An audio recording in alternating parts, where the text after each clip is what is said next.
Well, I've had people say it should be a little more controversial, it's a little more saucy language. People say you should be. Yeah. This effing software keeps doing what it's doing. I'm gonna get a little colorful, I can tell you that. Bloody hell. Bloody nightmare sometimes, no. Okay. Are we where we're supposed to be? We are. Fantastic. Okay. Let's do.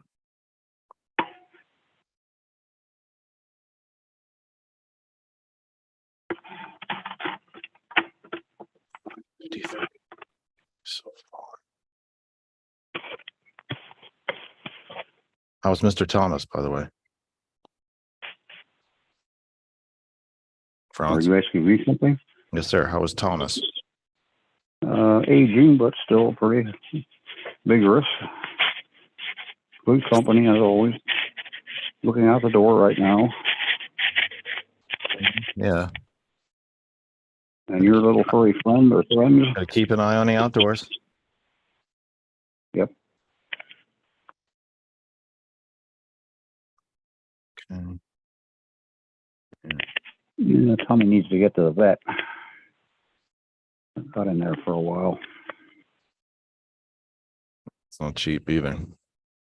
That's It really part of the isn't. reason I've been there for a while. It really isn't. I'm not. I mean. Oh, I know. We got two of them now. We go a lot, and they ain't cheap. I'll bet. So we do for family. I suspect that you feel as close to your pets as I do to Tommy. Absolutely. Edit privacy. Public. Done. Change. Excuse me. I did get for my doctor for a 1-year checkup. He tells me he doesn't find anything to worry about. Blood pressure's under control. It's good then. I feel blessed. I know an awful lot of people have more problems than I do, self included. Wish you the best.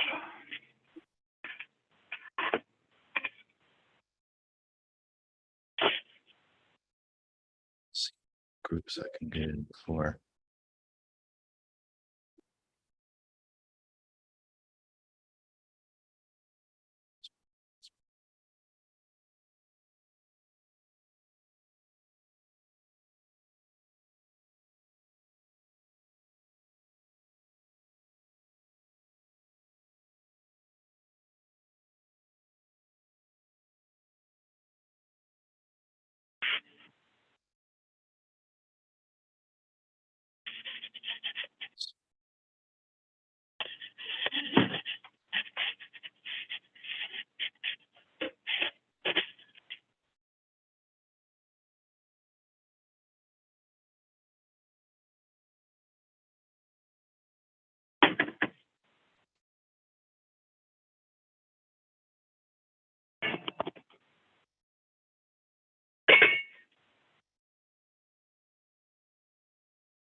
What are you doing? I'm playing in the kitchen. Okay. I make myself some chicken paprikash. Oh, well, there you go. My favorite things. Our friends, the Hungarians, still there in Hellertown in their restaurant? They are indeed. I hope. Good. We have not been there in ages, but yes. They're there. I noticed on an earlier trip this year that the Hofbrau House, a very good German restaurant in Abbottstown, is now out of business. If I want to go to a German restaurant, I got to go to Shepherdstown, West Virginia. Used to be one near Quakertown, used to be one south of Reading, and now this one in Abbottstown, and they're all going.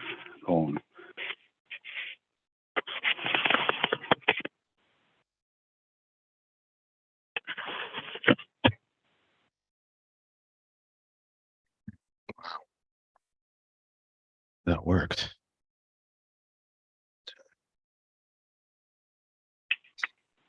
Two pages.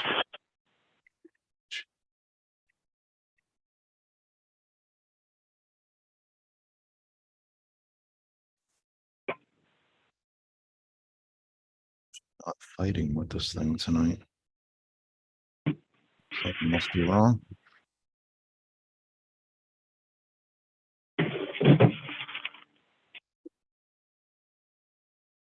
When it works the way it's supposed to, it makes me actually think there's a problem. Yeah, I guess. I think we got it. Bye, George. George isn't here, though. But anyway, okay. Hey, George still helping you? He is indeed. He just isn't here at the moment. So let me open this up. 98 shares my butt. Come on. Stop waking off on me. Okay. Down.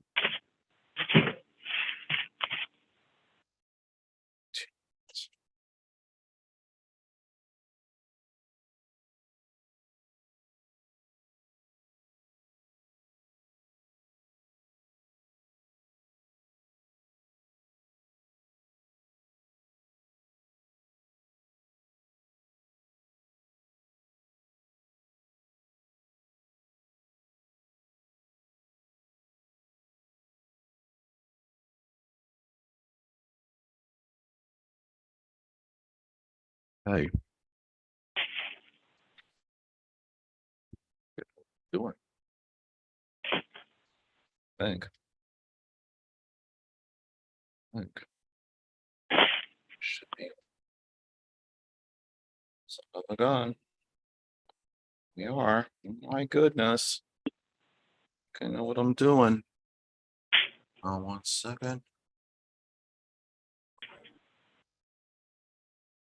Hello, iPhone 6. Nope. I think that might have been Judge McCaffery trying to get in from the road.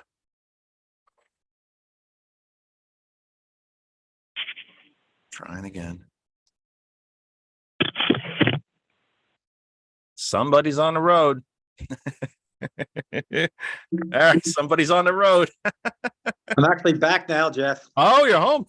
Yeah, finally. I've been Good. Loosen your tie. You're home. 4 or 5 events today. I'm good. That's all? Yeah. Now the podcast is it. All right. Let's what do you say we do this thing, kids? Let's go. Wait, hang on a second. Okay, yes. Let's go live here. Let's get this thing underway, shall we?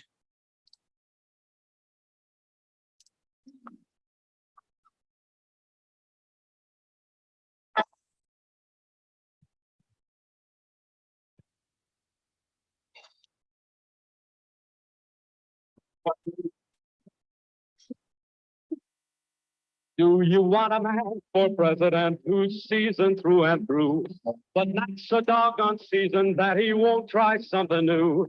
A man who's old enough to know. Up to you, it's up to you. It's strictly up to you.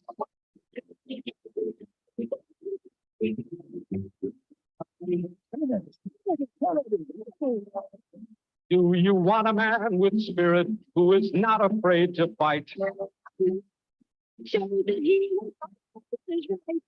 A loyal man who brings a job a fresh new point of view. Well, it's up to you. It's up to you. It's strictly up to you.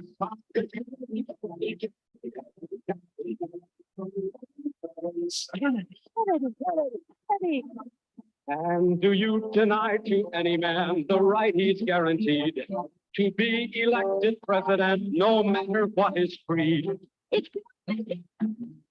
to which we must be true. So it's up to you, it's up to you, it's strictly up to you.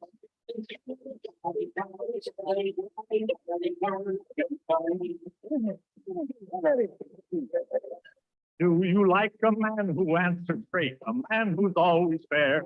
We'll measure him against the others, and when you compare, you'll cast your vote for Kennedy and the change that's overdue. So it's up to you, it's up to you, it's strictly up to you.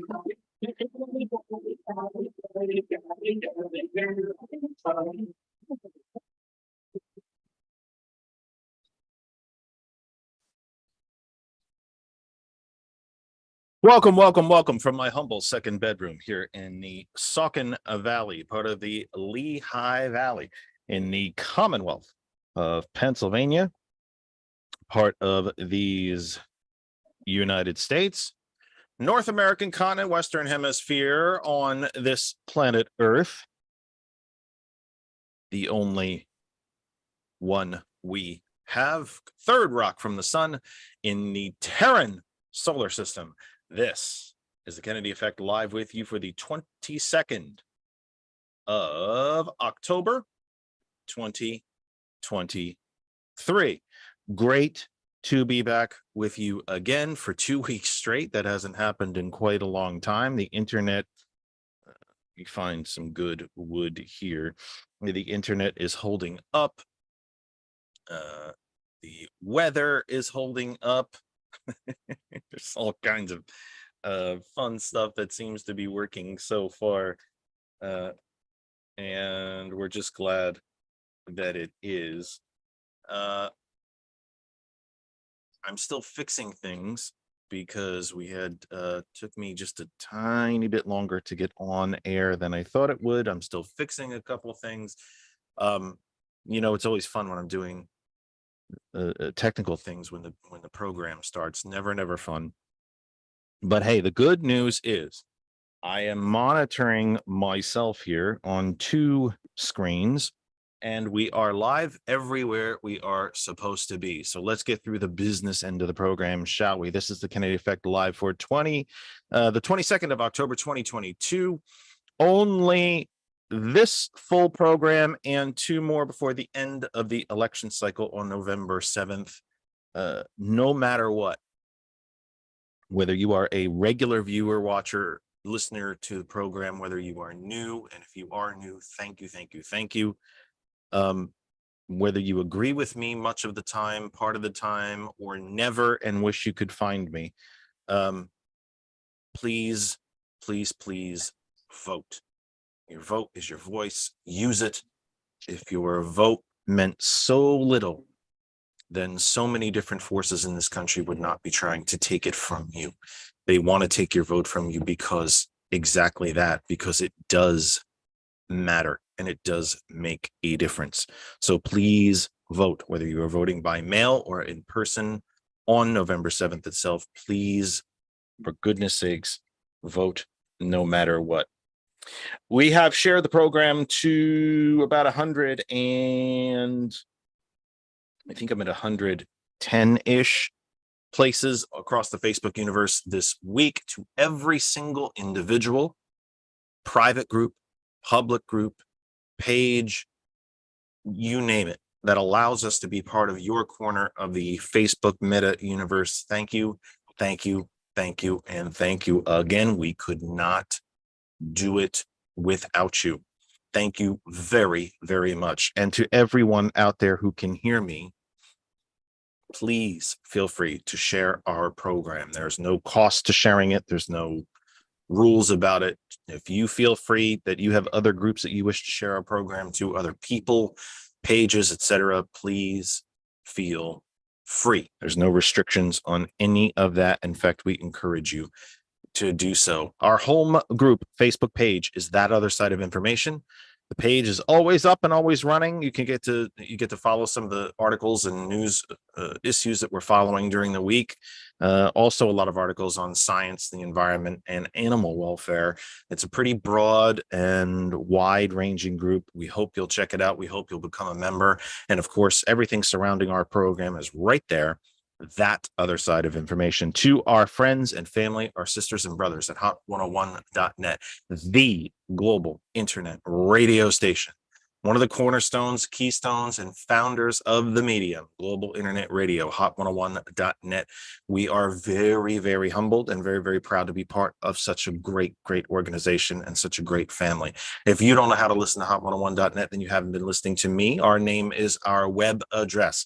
If you can connect to the internet anywhere on this blue globe of ours and even above it, then you can listen to hot101.net. Our name is our web address. You can listen on desktops and laptops and tablets and phones, and you can Bluetooth us. But you don't need to go to the main website. You can use our apps, the Apple App Store for Apple devices, the Google Play Store for Android devices, and the TuneIn Radio app. Just open it up, go to the search bar, type in hot101.net, and you are good to go. The Apple app and Android apps, you tap, it opens, you're listening, period. Very, very simple. You don't have to sign in. You don't have to give a DNA sample. You don't have to give a credit card information. You don't have to give your firstborn. You don't have to worry about identity theft or any of that. You open it, you tap it, it opens, you're listening. Done. Easy. And you should be doing so. Hot101.net. We're also part of the TCP Media Group and proud to be there as well. A minority-owned media force from right here in our own Commonwealth in the Lancaster area. A huge Facebook group, a huge following, and important news and information comes out of there. You need to be part of it. And let's not forget our sponsor, the PayGive app. PayGive app is a financial transaction app. Cash app, if you will, although I think that's a little limiting. As a financial transaction app, you need to buy things, and when you do, you have to pay for them. Why not give when you do it? Well, what the heck is he talking about? The PayGive app allows you to designate a portion of any financial transaction that you make through the PayGive app to a charity of your choice or even a candidate of your choice. There are animal welfare charities, children's charities, veterans charities, the American Cancer Society, the American Lung Association, anything that's important to you, you can probably find it right there on the PayGive app. So a portion of any and all financial transactions that you might make through the PayGive app, you can designate a portion of that to go to the charity and cause of your choice. The PayGive app, you have to pay for things. Why not give while you do it? 6:10 Eastern Time, and the Kennedy Effect is back and live with you for the 22nd of October, 2023. If you are familiar with our program at all, you know that leading into every election, primaries, generals, even special elections, we try to set aside as much of the program time as we possibly can to candidates and to causes and to voter information, voter awareness, you name it, anything surrounding elections. In odd year elections, election years ending in an odd number, i.e. 2023, we try to designate as much of that time or dedicate as much of that time to local candidates as humanly possible. We are sometimes gifted with the presence of a statewide candidate, and that's where we are this evening. Even though his camera is off at the moment, he's probably getting a drink, brushing his teeth, taking a deep breath, whatever it is that he needs to do, from coming off the road from 6 different events just today. We are very honored to have Judge Dan McCaffery, who is the Democratic nominee for to be a justice on the Supreme Court of the Commonwealth of Pennsylvania. Judge McCaffery is not only a judge, he's not only a really good guy, but out of the very, very long list of accomplishments on his CV, way, way, way at the bottom in little tiny print is he's my friend. That's a very, very low bar. But I am certainly honored to be able to say that about him. I don't know. He might say something different about me. He'd be a lot of people say different things about me, but it's on his CV somewhere, but you have to look really, really low at the bottom and you need a magnifying glass to blow that up. But as much as time as we try to dedicate to local candidates and give them the time that they need, because they rarely get it, when a statewide candidate is willing to come and talk to you, you open up the airwaves. So here we are. Judge McCaffery, welcome to the program. Hey, Jeff, can you see me now? I can. We're good to go, sir. All right. I was on the, I was looking at myself there and I was wondering why you said you couldn't see me. So as I mentioned, as you mentioned at the outset, I'm kind of like the gift that keeps on giving, Jeff. Well, it's a gift to have you here because I've gone through this before, and I don't want to make this a cheese and wine session, if you will, about the lack of statewide national candidates and so that are unwilling to come here, but you are. So let's make the most of it. Let me welcome you, of course, to our humble program and to the roughly 250,000 people around the globe listening to us right now.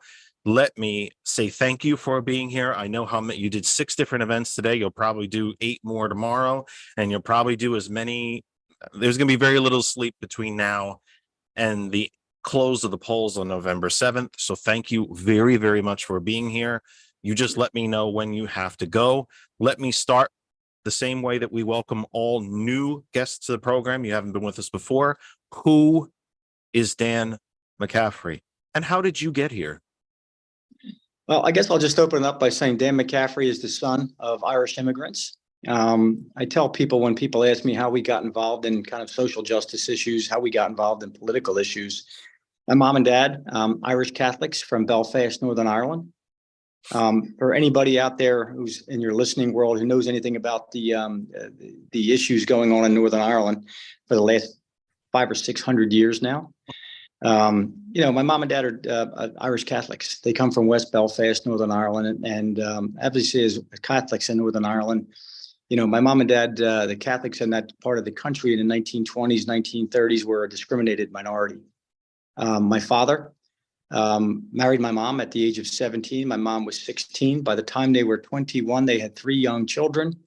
And my father went to work one day and he was beaten into a coma by a sectarian mob, literally beaten into a coma with a wooden mallet. When he woke up from the coma 30 days later, his face was caved in. His career as a boxer, professional boxer, was over. He was adding insult to injury, so to speak. He was fired from his job for, quote unquote, fighting on the job. And I guess, when you think about it, he looked at my mother, he looked at my 3 oldest siblings, and I guess like all of our ancestors, he realized that there needed to be a better place for them, for his family. He wanted a better opportunity for his children.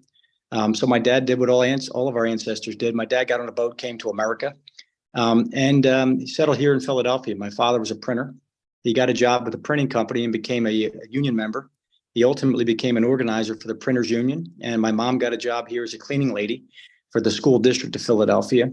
We come from a very blue collar background, Northeast Philadelphia. For those of you who aren't familiar with it, most of our family and friends and neighbors and contemporaries growing up were people in the trades, construction workers, a lot of municipal workers, Philadelphia employees, firefighters, police officers. I am the youngest of 7.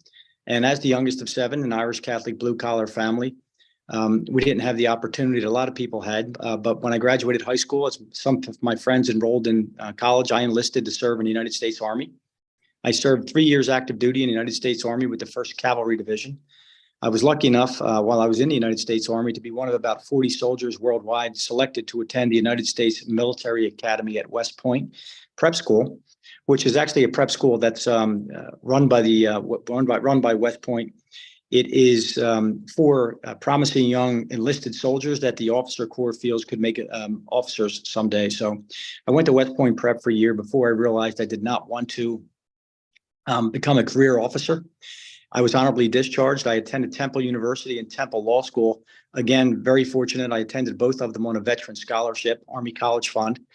When I graduated in 1991 from law school, I was offered a position with the Philadelphia DA's office. Took a job with the Philadelphia DA's office as an assistant district attorney. And to be honest with you, Jeff, it was a job that I loved.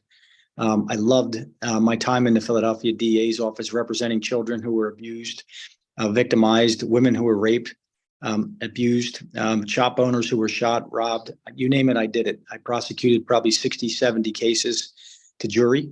I prosecuted several thousand cases to verdict in the city of Philadelphia. And after about 6 years, I decided to kind of give another portion of the law I'll try. I joined a small law firm in Elkins Park, Pennsylvania, up in Montgomery County. Lucky enough that I was there, right place, right time again, story of my life. The firm actually kind of exploded underneath me. We became one of the fastest growing law firms in Pennsylvania. By the time I left in 2013, we had about 30 lawyers, a support staff of almost 100. I was the chairperson of our firm's litigation department. I was on the firm's management committee.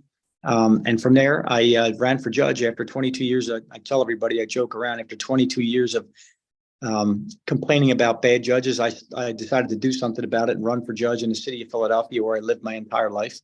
I was the top vote getter in the city of Philadelphia. And from there, I was assigned to the East Division, which is, they call it the Badlands. It's probably the most crime-ridden jurisdiction in the Commonwealth of Pennsylvania.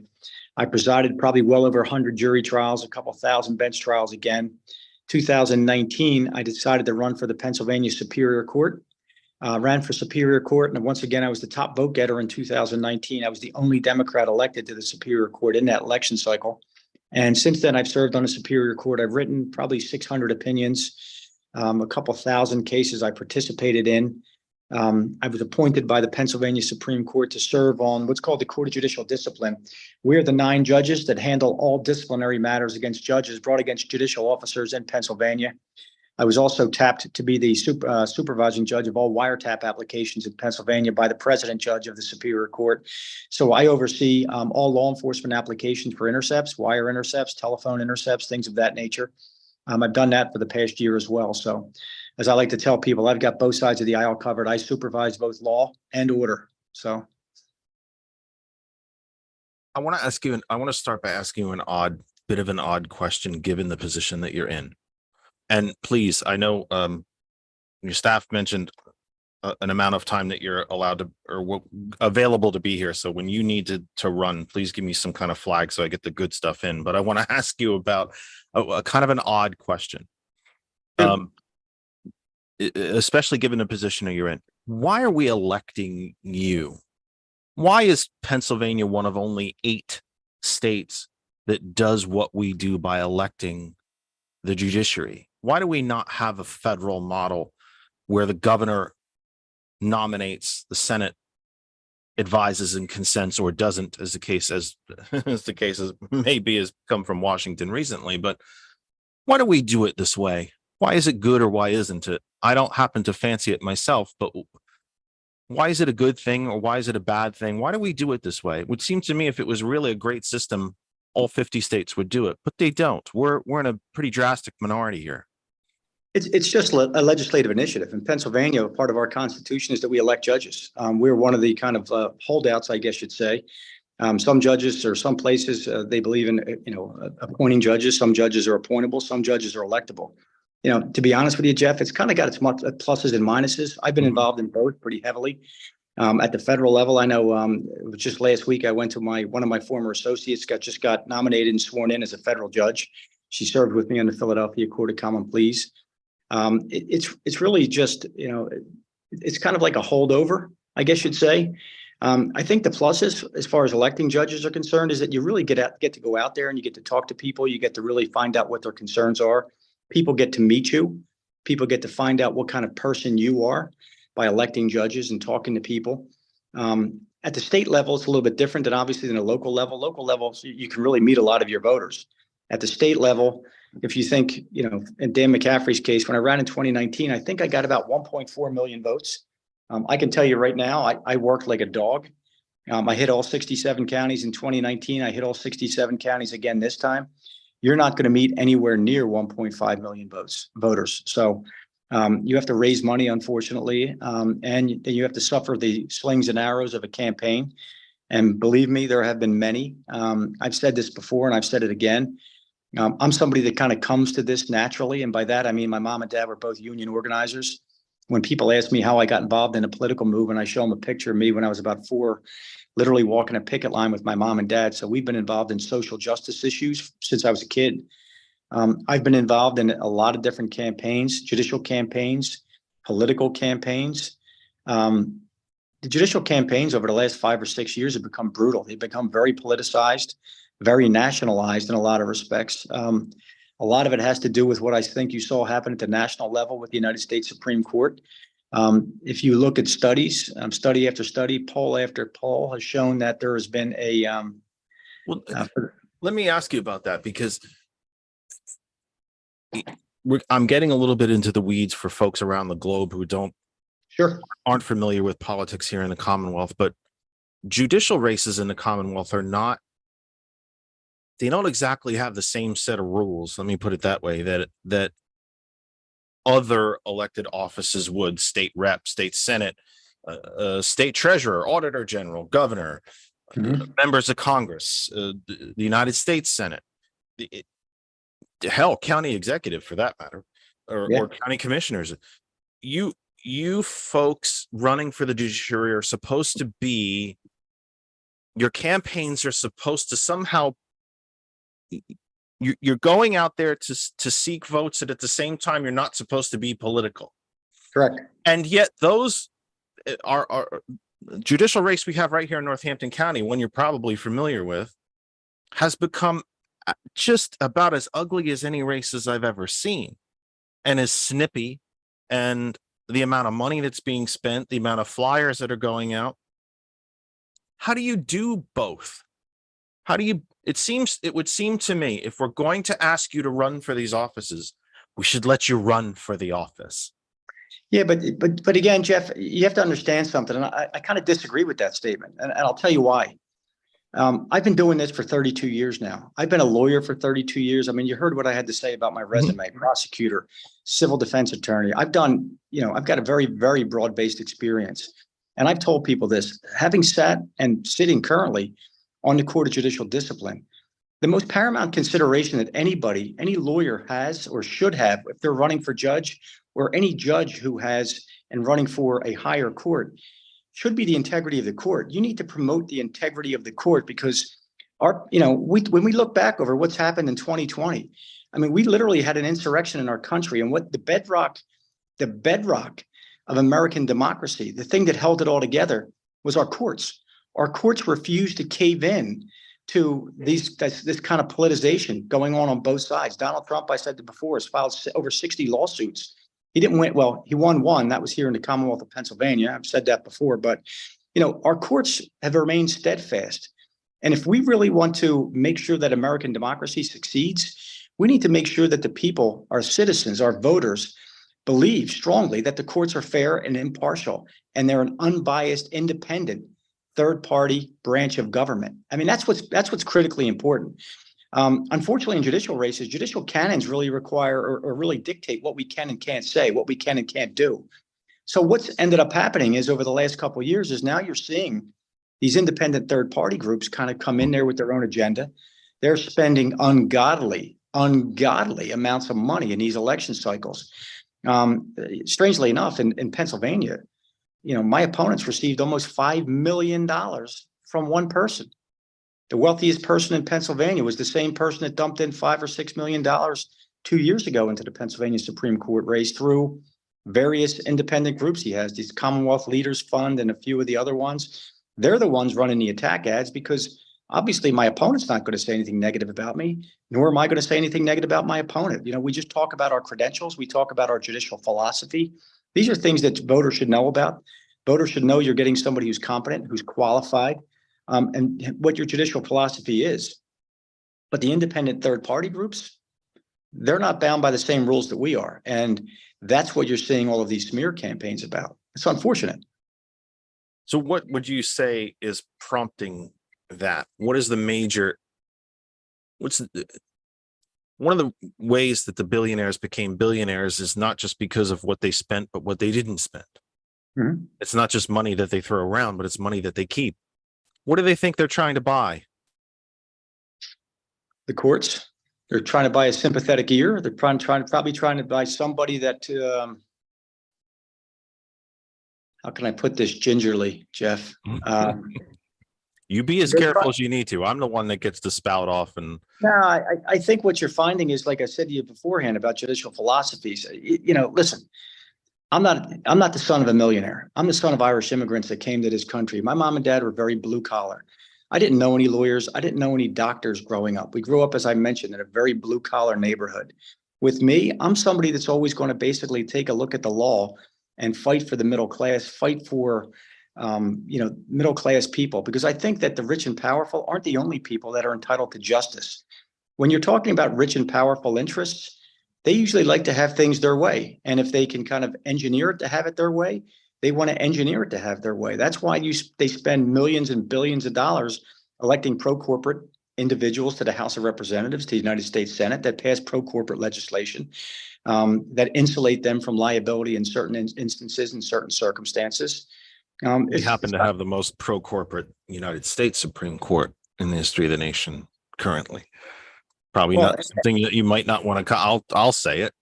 No. Listen, I've made no bones about it. I mean, part of the reason I think we're at a tipping point right now in American history is because, and I've said this beforehand, and I'm not commenting one way or the other, but you had 3 appointees to the United States Supreme Court, all of whom were wonderfully qualified, wonderfully credentialed individuals, right, to sit on the Supreme Court. But when they were asked in front of the American public by the Senate Judiciary Committee about their judicial philosophy, they were all asked about issues like Roe versus Wade. They were asked about affirmative action. They were asked about, LGBTQ equality. They were asked about all these different things, and each and every one of them answered the same exact way, which is, it's the law. I'm going to uphold the law. And it was the law right up until they retained a majority on the United States Supreme Court. First up, women's reproductive rights.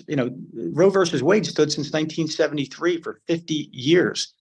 The Constitution didn't change one bit between 1973 and 2022. The only thing that changed was the composition of the members of the Supreme Court hearing those cases. The Dobbs decision basically reversed Roe versus Wade. And within a year, now you have situations where it's okay to discriminate against LGBTQ couples if you claim you've got a First Amendment right. Affirmative action is no longer an allowable policy in college admissions policies.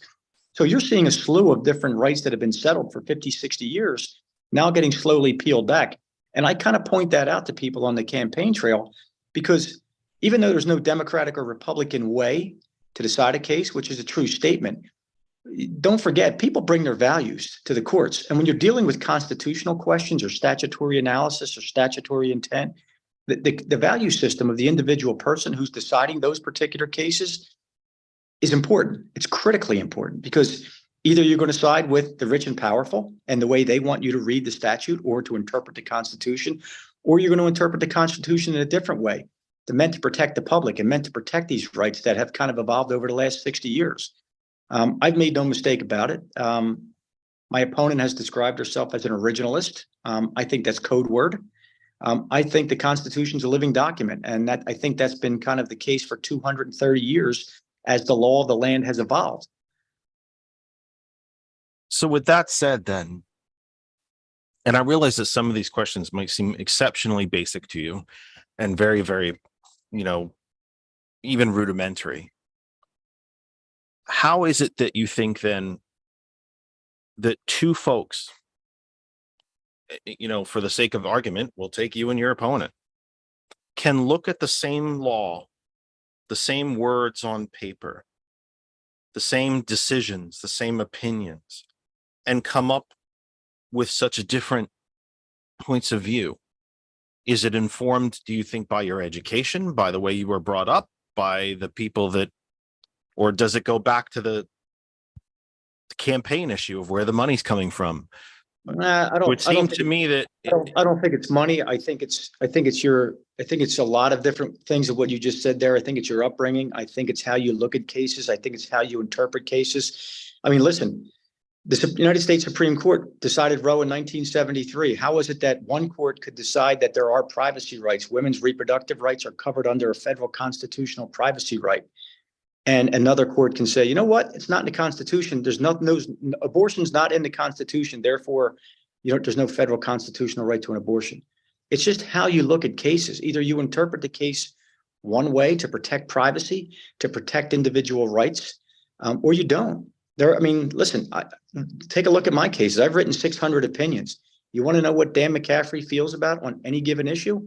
It's right there. It's in black and white, literally. Just take a look at how I look at the cases, how I look at it, how I interpret decisions. And in many of my cases, some of my colleagues have dissented. We're looking at the same law. We're looking at the same set of facts. It's just that we come at it from a very different angle. I mean, for instance, I'll give you the for instance I'll give you is consumer statutes. Consumer statutes, in my mind, are always literally passed to benefit. Can we all say it together? The consumer. But some people will look at a consumer statute and say, you know what, I'm going to interpret this to protect a business or to protect an insurance company. And I'm going, how's it possible that your statutory intent is meant that this statute, a consumer protection statute, is to protect an insurance company or to protect a corporation in this particular case, to insulate them from liability, which is set forth under common law or under the statute. It's how you approach cases, how you look at cases. Everybody's got a different opinion on those things. My opinions are pretty clear, pretty concise, and if I dare say, pretty consistent. So what then would you say is the major difference? I know that you've touched on it a bit here in different answers. What would you say is the major difference between you and your opponent in a general judicial philosophy? I don't want to get into general judicial philosophy. My opponent and I are just very different people. My opponent's a wonderful person. She's a good trial attorney. I tell people all the time, I've campaigned on experience. I campaigned on experience and values. I've kind of talked at length about my values, but I'm running for the state's highest appellate court, right? I'm the only person that's ever written an appellate court opinion in this race. That's going to sound strange to people. My opponent's a trial judge. I know very, very, very good trial judges. Don't get me wrong. She's a very good trial judge. I was a very good trial judge, but being a trial judge and being an appellate judge is a very different animal. So I tell people all the time, this is about experience. I've participated in over 1,000 different appellate opinions. I've been there. I've done it. I've actually sat, believe it or not, Jeff, on the Supreme Court. There was a case that went out of Pennsylvania that went up to the United States Supreme Court. They reversed the decision by the Pennsylvania Supreme Court. 3 of the justices had to recuse themselves from the case because they participated in the underlying matter. I was one of the individuals selected to serve on that particular panel to hear a case as a justice, an acting justice on our Supreme Court. I've been there. I've done it. I've done it very well. I'm recognized as somebody who is a judicial ethicist. I lecture on judicial ethics. I lecture on courtroom practice and procedure and appellate practice and procedure. As I've said to you beforehand, I've been entrusted as a supervisor on the appellate courts by the president judge. I've been selected as one of the judges to hear disciplinary actions against judges by the Supreme Court. They don't really just pick off Joe Bag of Donuts to go sit on that court. They pick people that they believe are above the fray, are non-political, non-partisan, and above all, fair and impartial, and understand what the job is. And I was very flattered to be selected to serve on this court, and I've taken that job very, very seriously and impartially. We have removed judges from the bench. We have disciplined judges, both Democrat, Republican, man, woman, doesn't make a difference, rural county, large county. That's our job. And we have to do that job fairly. We have to do that job impartially. And I'm somebody, frankly, that's spent my career doing it. As I've told people beforehand, getting back to your original point, politics is probably part of the process of being elected judge, but it's not part of the job. Once you get elected, you kind of you hang up your Democrat or your Republican kind of label, membership in the party, but what you don't hang up are your morals and your virtues and your values. Most proponents of education, and at least backers of public education, and I think the courts are going to be seeing a lot of cases about public education as we see the advancement of for-profit schools in this Commonwealth and book bans, and don't be shocked to see a bonfire in your local corner sometime soon. It's often said of education, and I hope that it hasn't become a bit of a throwaway sort of cliche, but that education is one of the great equalizers in our society, that poor kids can get a good education and be something better. Is the law the same? Is it a great equalizer? Is the law the thing that, or should it be? Because it hasn't always been, but shouldn't the law be the thing that when two folks enter the courtroom, they're equals? They're not top 1% and the 99? 100%. That's exactly what goes back to what I just said to you earlier. The law, justice, so to speak, not necessarily the law, but justice is not just for the rich and powerful. It's not just for who's got the best attorneys. Judges have to be fair and judges have to be impartial. At each individual level of our justice system, that means something a little bit different. When you're a trial judge, you've got to be fair and impartial. You've got to apply the rules of evidence, and you've got to make sure that both sides have an opportunity to present their case or to present their defense fairly and impartially. At the level I'm at now, the Superior Court, we're an error correcting court. We have to see whether or not any mistakes were made. But when you're talking about the Constitution, when you're talking about the Supreme Court is very different. They're not an error correcting court. The Supreme Court is a policy court and it's a constitutional court. So the job is to decide public policy questions, to make pronouncements on any areas of law that may be kind of in flux or arbitrary or kind of being interpreted in different way by different lower court panels, and to handle all constitutional questions. That's what the Supreme Court does. They're a policy making court. So to answer your original question, 100%, that's what the law should reflect. Where does the court fit in when it comes to voting? You mentioned the 61 cases, 65 or 61 cases that the ex-president brought in his attempts to overturn the 2020 election. Yep. We've seen cases, we've seen the Supreme Court kind of contradictory rule that gerrymandering in North Carolina, I think I have it right, was North Carolina, or no, in Alabama wasn't okay, but it was okay in North Carolina, even though both state Republican parties said flat out that they did it for racial reasons. We have gerrymandering issues throughout the country. The single reason that Republicans have a majority in the House of Representatives is the 10 districts that were gerrymandered for Republican seats. The Democrats in Wisconsin got, for the state legislature, received 62, I think it is, % of the vote, but yet they only have 1/3 of the seats because of the extreme gerrymandering there. And I know these are different states. You're running in Pennsylvania. I'm not trying to get you to judge, or to, no pun intended, to judge states. But what you're doing, Jeff, is you're actually highlighting exactly what we were just talking about. I mean, in a very direct, very real sense, that's exactly what we're talking about. You can elect judges like the North Carolina Supreme. I mean, the North Carolina Supreme Court took a look at these cases a year or 2 years ago, and they said, well, gerrymandering's bad. They have a new justice, and all of a sudden, gerrymandering's okay. That's a political process. The juxtaposition to what I just said to you earlier about the United States Supreme Court level and what they're doing. We can talk all we want. I mean, the boogeyman of the courts have always been judicial activism. I mean, the Republicans have railed against it for years, which basically directly led to the establishment, or the concept of originalism, right? I mean, before 1970s, before Robert Bork, nobody ever heard about originalism. Originalism is nothing more than kind of this right-wing boogeyman legal concept that's been thrown up into the American kind of consciousness now for the last 50, 60 years. And it's a way to say, you know what? We're not comfortable with all these advances in civil rights, social justice reform, criminal justice rights that the Warren and Burger courts have been, expanding for the last 10 or 20 years in the 1960s and 1970s. Therefore, people like Bork, people like Scalia, people like the justices in the Supreme Court, people like my opponent now call themselves originalists. That means they want to go back to how the Constitution was originally written, which is, in my mind, kind of funny because, let's what the founding fathers had to say. Which founding fathers? I mean, there was a whole bunch of them. All of the Constitution was ratified by each individual state. Who are we talking about? And Jefferson, Madison prided themselves on saying that this is a living document. It Correct. needs to be constantly reviewed, and it needs to be changed when necessary. And Correct.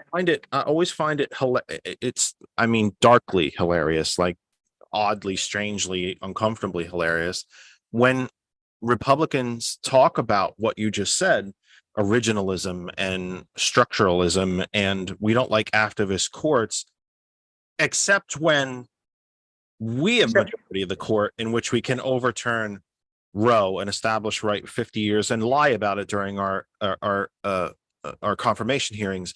And such rule, and some of the rulings that I think get lost in the shuffle, unfortunately, that even though the Constitution specifically lays out that the executive and Congress can create new departments and new I would hate to say bureaucracies, but new offices, but then that the Environmental Protection Agency does not have the right to regulate carbon dioxide emissions in the in the atmosphere. It seems to me we only dislike quote unquote judicial activism when we're on the wrong end of it. Jeff, I want your readers to know that you and I have not coordinated our responses. No, but you're right on the money. That's what I've been saying. Again, my opponent keeps talking about judicial activism. My opponent's been a partisan Democrat. I'm like, what's going on right now at the United States Supreme Court is nothing but pure political judicial activism at its worst. Now it's kind of going back and stripping away those particular advances from the living document. It's gutting them. I used the other example I used is in 2015. We being Pennsylvania Democrats and Pennsylvanians elected Kevin Doherty, David Weck, Christine Donahue to the Pennsylvania Supreme Court. One of the first big cases that came in front of them was just what you just said, a challenge to the gerrymandered districts. Jeff, anybody who's campaigned around Pennsylvania, and I don't care if you're outside of Philadelphia, outside of Pittsburgh, you realize Pennsylvania is a very, very purple state. We're a battleground state because look at the registration, 50% Democrat, almost 50% Republican, very close. We are right down the middle. Yet prior to 2016, because of the districts that were drawn by the Republican-controlled House of Representatives, we had 13 Republicans in our House of Representatives and only 5 Democrats. Those 5 Democrats were all basically crouched into Philadelphia and Allegheny County, right? Mm-hmm. Well, they looked at that map and said, you know what?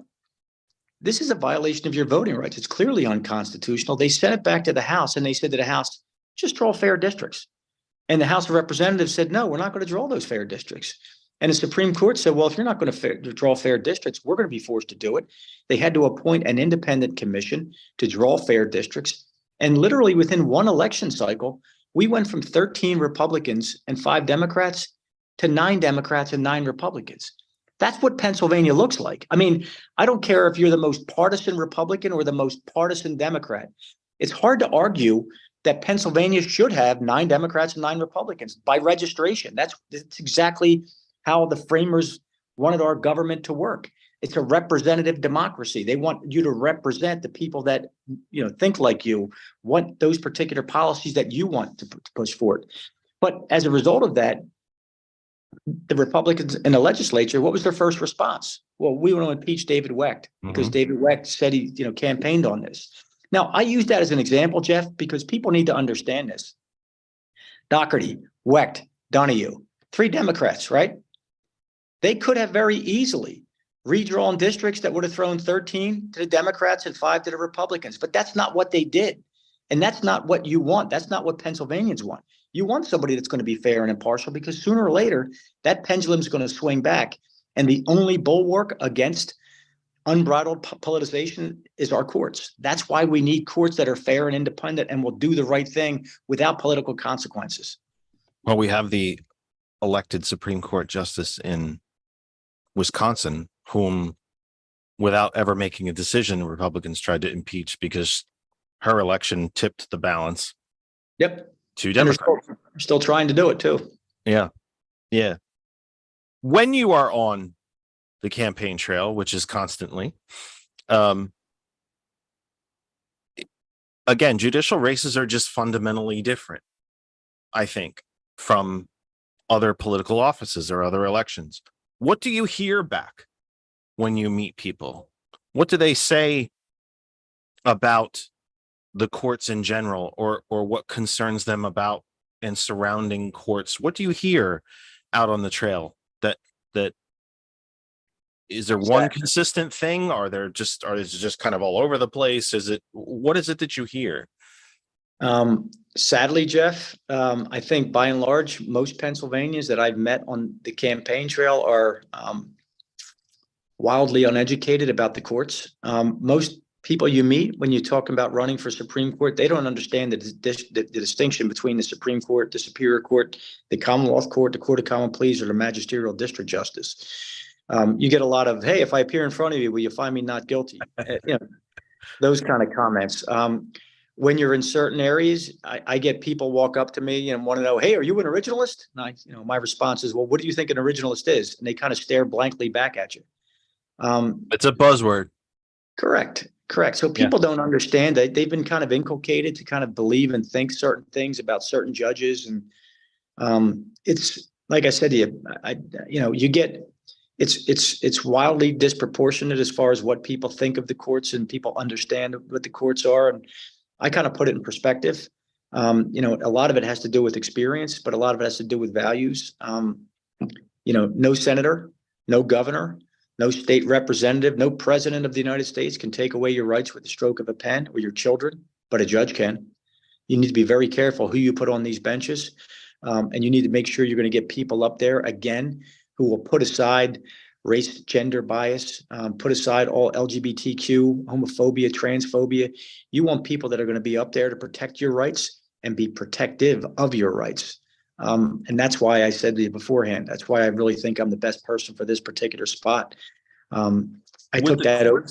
Benefit by having these elections in either presidential or congressional cycles? Would the courts would they benefit from that additional turnout and attention, or would they be lost in the shuffle of that many more elections to pay attention to? I think the parties would probably benefit from it. I'm not sure that the courts would benefit one way or the other because of what I just said. If it's in a presidential year, you'll be forgotten. Mhm. Frankly, in an off-year election, I feel like I'm forgotten again. As strange as it sounds, Josh Shapiro just got elected governor. He raised $65 million. John Fetterman's our United States Senator. He raised $62 million.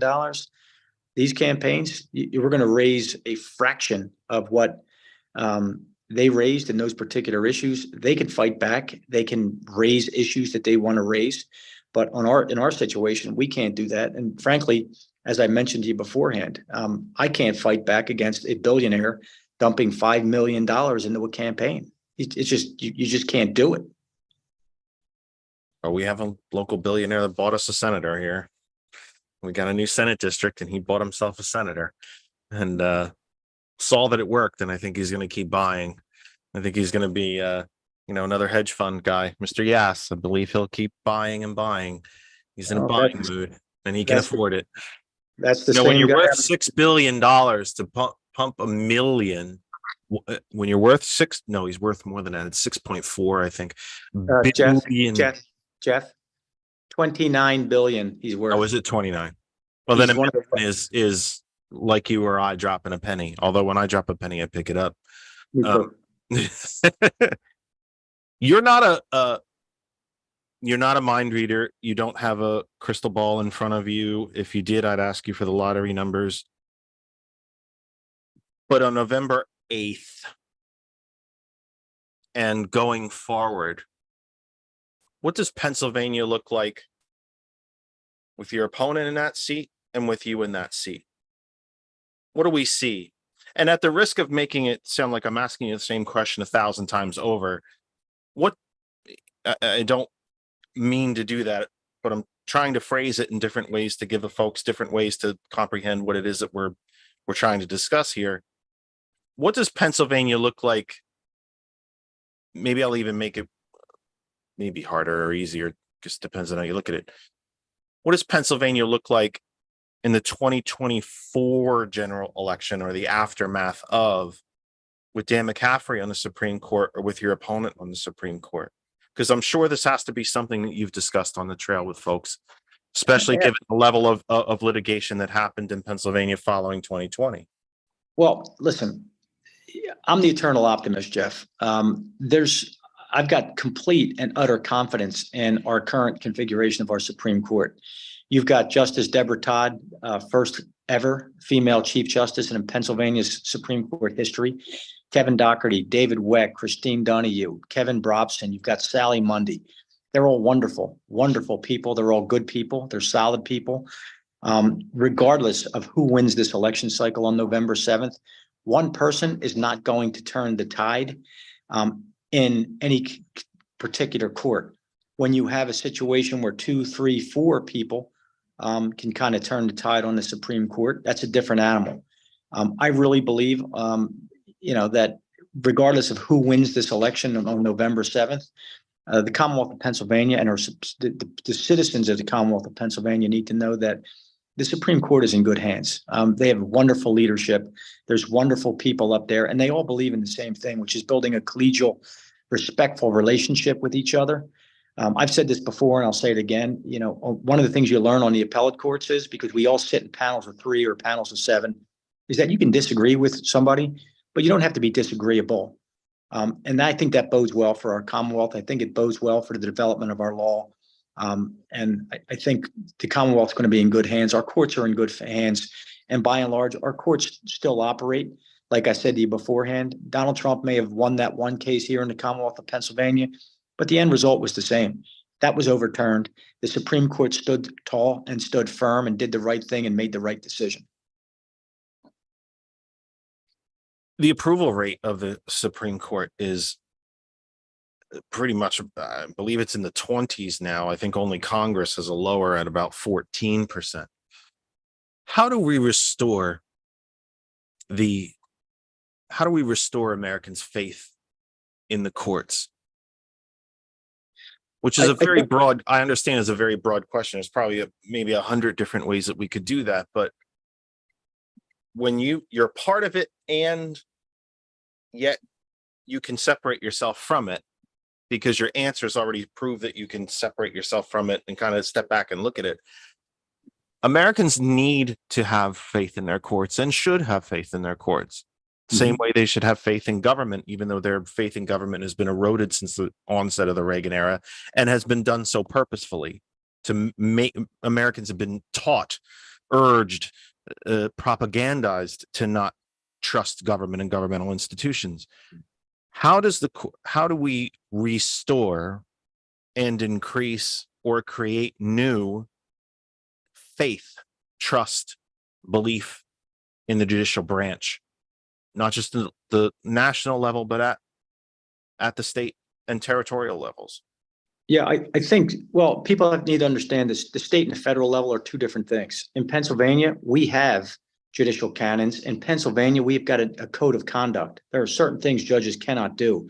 So the scandals that you're seeing erupt and kind of be publicized at the United States Supreme Court level could never and would never happen in Pennsylvania, because had some of those things that you probably read about, which is directly responsible for the erosion of the public trust in the Supreme Court, happened in Pennsylvania, that justice or that judge would be removed or would be referred to the Judicial Conduct Board, and the matter would most likely come to the Court of Judicial Discipline for disciplinary action. So that's the distinction. But to answer your question and to kind of go back to what I said beforehand, 2 ways. Number one, judges need to be clear, they need to be concise, and they need to be consistent.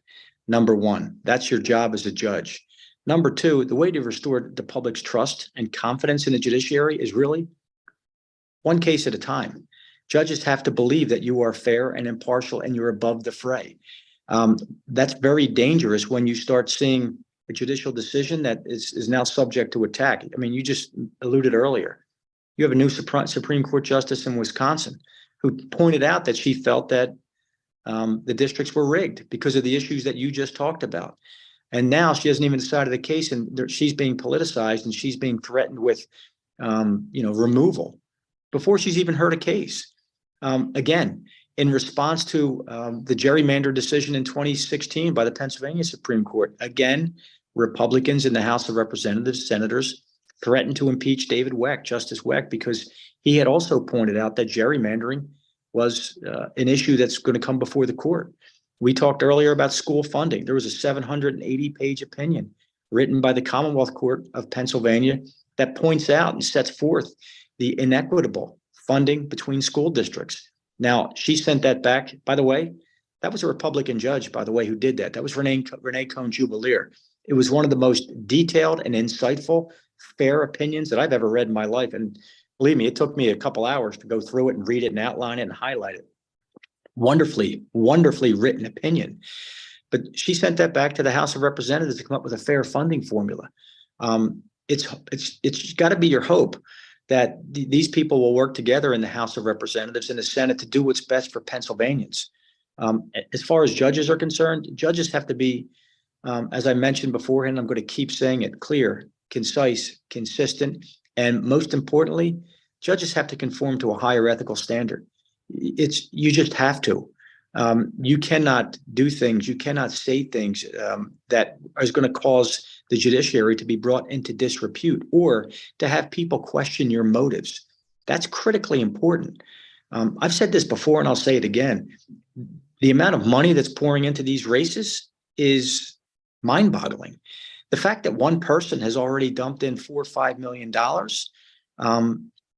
in my mind, is disturbing, to say the least.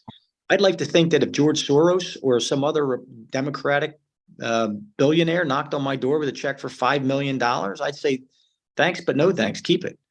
I think that sends a bad message to the public. I think it sends a bad message to the voters. You know, people want to know if somebody's giving you that much money and is contributing that much into one particular person's campaign, what they expect in return from it. It may be nothing, but like I said to you beforehand, it raises a lot of questions. Rarely, if ever. They're not spending that kind of money for nothing. I mean, you don't buy advertising on TV without expecting to increase your business. This might be I am not a lawyer, not even close. I don't play one on the radio or television either. And that's why you seem so happy, Jeff. Yeah, hardly. And you and I, I am humbled to call you friend. We've talked in person. You know, I'm no lawyer by any means. And maybe, and I really, really hope I come up with that I word this the right way, because I know exactly what I want to ask you, and I hope I ask it the right way. When you see, perhaps it's a constitutional question, when you see the courts say or speak to the legislative branch to say, these districts are not fair, they need to be fixed. Mm-hmm. Or this funding formula is not fair, it needs to be fixed. And the legislature basically tells you, tough, we're not doing it. And the judiciary is then forced and or takes it upon themselves to do it. As a student of history and government and law, does that bother you? Or do 100%. You say to yourself, thank God the courts are here to do these things when another branch of our government drops it or punts it, really? No, it's bothersome. I mean, it's bothersome on both a personal level and a professional level. That's not the court's job. The court's job is not to kind of come up with a solution. The court's job is to, throw this to the legislature and say, hey, guys, you kind of screwed this up. What you're doing is unconstitutional. What you're doing is hurting the public. Come up with a solution. That's what the legislators are there for. The court's not there to kind of fix their mistakes. The court's not there to rewrite legislation.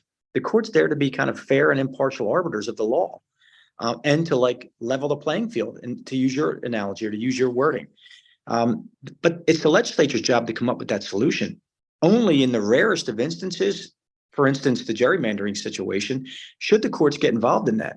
And frankly, the only reason the courts got involved in a gerrymandering situation in 2016 was because the legislature told them they weren't going to do it. I mean, they were given, I think, 20 days, 30 days to come up with fair maps. They got together and they said, we can't do this. They couldn't agree on something. And then they said they weren't going to do it. So the court was forced to do it. In a situation like school funding, it's the same thing. It's the legislature's job to kind of come up with a fair funding formula. The Constitution provides for that. The Constitution demands it. And it's the legislature's job to honor the Constitution and do their job. The courts shouldn't be getting involved in acting as super legislators. And doesn't that argument then of judicial activism almost feed upon itself? We get to, we as, and I'll say it, you can't, I'll say it. Republicans bitch about judicial activism, except when they're the ones doing it. But then they also bitch about judicial activism after they've punted on these issues and forced the courts to do something about them, and then sit back and bitch when you do it. It seems to me it can't be both. It is both. I mean, they're really good. They're really, really good at bitching about these things. But it can't be both. You can't bitch about judicial activism when you have laid the issue at the court's feet and said, screw you, we're not doing anything about it. So we challenge you to do, we dare you. We dare you to do something about it. And then you do. And then you get it anyway. Again, you can say that, I can't. Right. It's 7:02 Eastern Time. We're entering the second hour. The Kennedy Effect is live with you for the 22nd of October, 2023. We are only about 2.5 weeks away from the end of the 2023 election cycle. There are elections all across the country. I beg you, I absolutely beg you, no matter what you do, vote, vote, vote, vote. Your vote is your voice. You need to be heard. You need to be heard. If your vote didn't matter, then there wouldn't be so many forces in this country trying to take it from you. At the end of the day, we all get one. So use it and be heard. My father taught me when I was very, very young, we have an hour a year that we can give in a primary and a general. And it shouldn't even take that long. But we can spare an hour a year. Our guest is the Democratic nominee for the Supreme Court of the Commonwealth of Pennsylvania, Dan McCaffery. And you will tell me when you need to go. I think I need to tell you right now. I'm sure you want to go I got get a some dinner or 7:15 something. call. You just said 7:02, and I'm like, oh, I got a 7:15 call. I got to Oh, jump on. go. Oh, well, yeah. Well, you guess what? You are now, it's still a clean sweep. I have never had a guest, never one, who has said, I can only be there for 5 minutes or 10 minutes or whatever, and then they end up staying for an hour, 2, or even more, and then go, oh, crap, that went fast. Oh, this is fine. Never mind. I'll stay anyway. But that's fine. You have a call to make. You go make that call. So 7:04. You know me. I'm Irish. I can talk all night. Why do you think I do radio? Because I can't shut up, can I? Because I can't shut up. It was a miracle that I cut the show by an hour. It used to be 4 hours, and I did 4 hours without taking a breath. So you have to go to another call. I'm sure you want to grab a drink or tea or something along the way. Let me just allow you to do what we do with all guests, and that is I want to just give you the floor. If there's any answer that we didn't get to completely flush out, an issue you didn't get to bring up, a question I didn't ask, something that you wanted to touch on, but we didn't get to it yet, any of that, the floor is, and how do people find you, follow you, any of the stuff that you want to put out there as far as social media, emails, all that fun stuff, but the floor is yours. Well, I guess first and foremost, to answer the last question first, it's www.judgemcaffery.com. That's McCaffery, no T in there. I guess we're on social media, we're on Twitter, we're on all that good stuff too. But in closing, what I just want people to understand is this. You heard about my background, you heard about who I am, and you heard about what I am. You may be hearing from the groups we just talked about. Commonwealth Leaders Funds have already spent about $2.5 million in negative, misleading advertisement about me in the form of mailers. They're now up on TV. They bought another $2 million in television to go negative against me, to try to explain to people or tell people about who I am and what I'm all about. But as a friend of mine said to me the other day, I was at Salem Baptist Church, and the pastor, Marshall Mitchell, said to everybody, and he looked right at me when he said it, he said, when they're attacking you, they're not really attacking you personally. They're attacking what you stand for. I think people understand who I am at this point and understand what I stand for and why I'm doing this. It has been 12 months. It has been 12 long months, and we have campaigned 12-hour days, 7 days a week, to make sure that people understand, as I just mentioned, literally we're at a tipping point in American history. Majorities matter on our courts. I'm seeking to retain a majority on the Pennsylvania Supreme Court of like-minded individuals who will protect individual rights, who will protect and defend the Constitution. In closing, as I mentioned, at the age of 18, I served in the United States Army. I took an oath to protect, support, and defend the Constitution of the United States of America. I took that oath again at the age of 26 as a prosecutor in the Philadelphia DA's office. I took it as a trial attorney. I took it as an appellate court judge. I want your listeners to know, and I want all of Pennsylvanians to know, that if I'm lucky enough to take that oath in January of 2024 as a justice on the Pennsylvania Supreme Court, I've taken that oath seriously for over 40 years, and I will continue to take that oath seriously. I will continue to protect and defend the rights that we have fought for and the law has evolved into over the last 230 years in the Commonwealth of Pennsylvania. So I want to thank you for having me. I want to thank your listeners for tuning in. and say it's time for me to check out. I want to make sure I say hello to you from Phil Heasley, Amanda Waldman, Ashley and Ryan Shea, from Kristen, who's somewhere here in the house, Patricia Sapola, Randall Sampson, everybody in the chat, all say hello. Best wishes to you. Stay safe on the campaign trail. And as always, I have a little bit of bad news for you. Just a little bit. Okay. You're part of the family now. Okay. So I hope that this is not the only time that we will see you on the program. I know that you have restrictions when you win this election, but please know that you are always welcome here. If you have anything that you want to share with us and my audience, literally around the globe, the door is open to you, sir. You're always welcome here. And I can't wait to see you again in person. And please, please stay safe out on the trail. We wish you nothing but the best of luck. And thank you very, very much. I'm humbled and really honored that you took this much time to spend with me on our humble little program here. Thank you so much.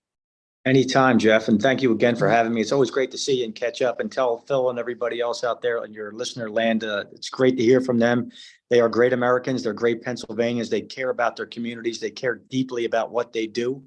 And they care about their neighbors. And that's what's most important. So don't forget to vote. Don't forget to vote for Dan McCaffery. Over now. Thank you, Judge. Have a See you, great Jeff. night. You too. Bye-bye. That is Judge Dan McCaffery. Again, among his many, many, many, many list of accomplishments, certainly the lowest on the list is for his friend of mine. And that's the truth. I mean, hey, so yeah, it's a big deal. This is a big election. And I think it's Judge McCaffery's ethics, his personal sense of ethics and right and wrong that keeps him from taking a more aggressive stance against his opponent. Again, his opponent has tried to keep those ethics in place. I don't know that it's really happened all that much. If you've seen some of the mailers, they are intensely negative. They are intensely personal. They are intensely political. And you heard during that interview that we don't agree on everything either.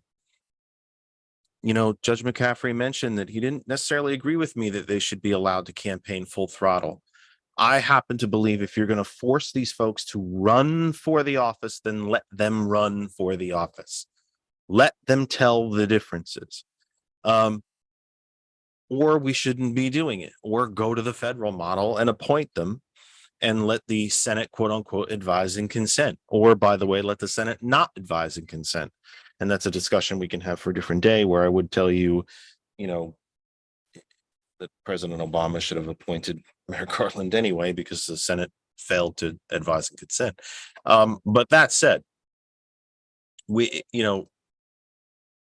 please, please, please, please, please, not just here in Pennsylvania, not just here in Northampton County or in our humble Saucon Valley, but everywhere in the country. In neighboring New Jersey, there are campaign signs everywhere for county races and local municipal races and school board races, the same as there is here in Pennsylvania, the same as there is across the country. This is an election year. 2023. It is an election year. It is not an off year. There are no off years. There are only election years that end with odd numbers, like 1 and 3 and 5 and 7 and 9 and onward and onward. You need to vote. Please, please, please vote. Your vote is needed. It is necessary.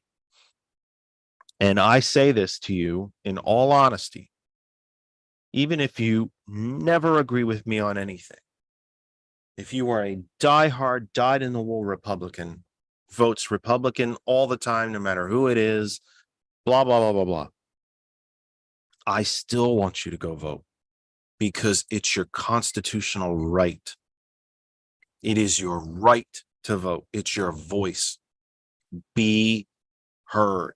You lose credibility complaining about the system or complaining about policy or complaining about, I can't believe they did this. I can't believe that. I can't believe whatever. When you don't vote. It's a lot harder to complain when you don't take part in the process, or to have any justification to complain or credibility about your complaints when you don't take part in the process. And by the way, folks, when have you ever seen positive policy change? When you sit home and remove yourself from the process. When do you see positive change? When you stay and sit on the sidelines, when you don't pay attention. Never. Only by being loud and taking part in the process and being part of the process is when you make change. So for whatever it's worth to you, however much I have to beg in these next two, well, what's left of this program and two more after that, I'm going to always beg you, vote, vote, vote, vote, vote. Obviously, I wish you all voted the way I did. I happen to think I'm correct on the issues. But if you don't agree with me, I still want you to go vote. It's your right.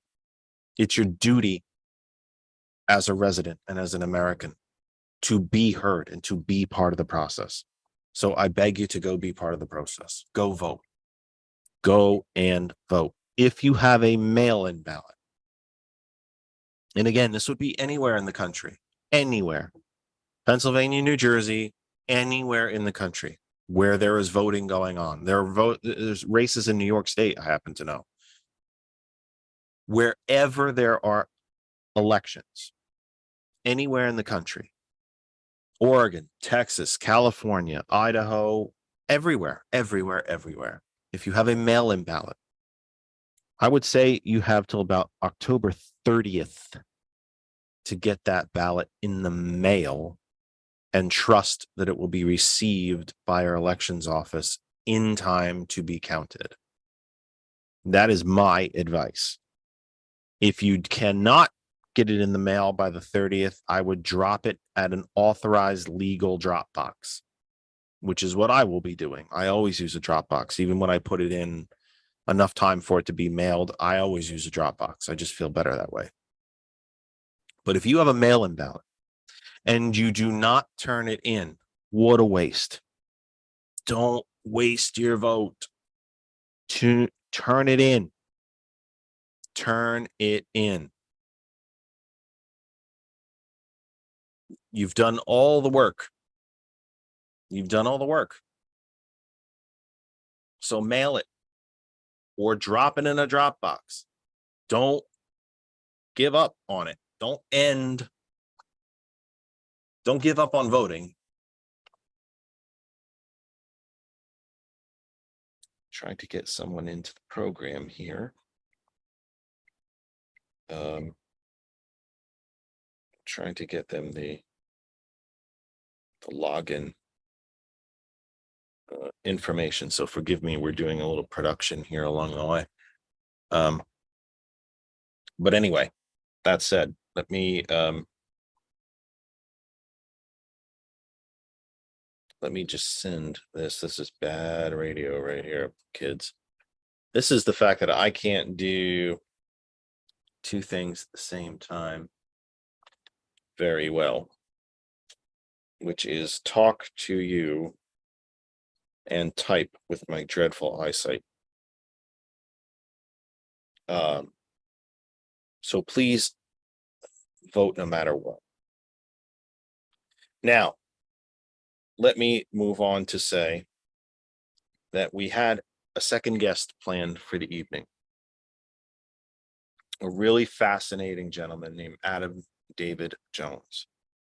Adam, I will not tell you terribly much about his story. That is up to him to tell. But it is a fascinating one. He is a candidate for Prothonotary. Take that. Sounds medieval, to be honest with you.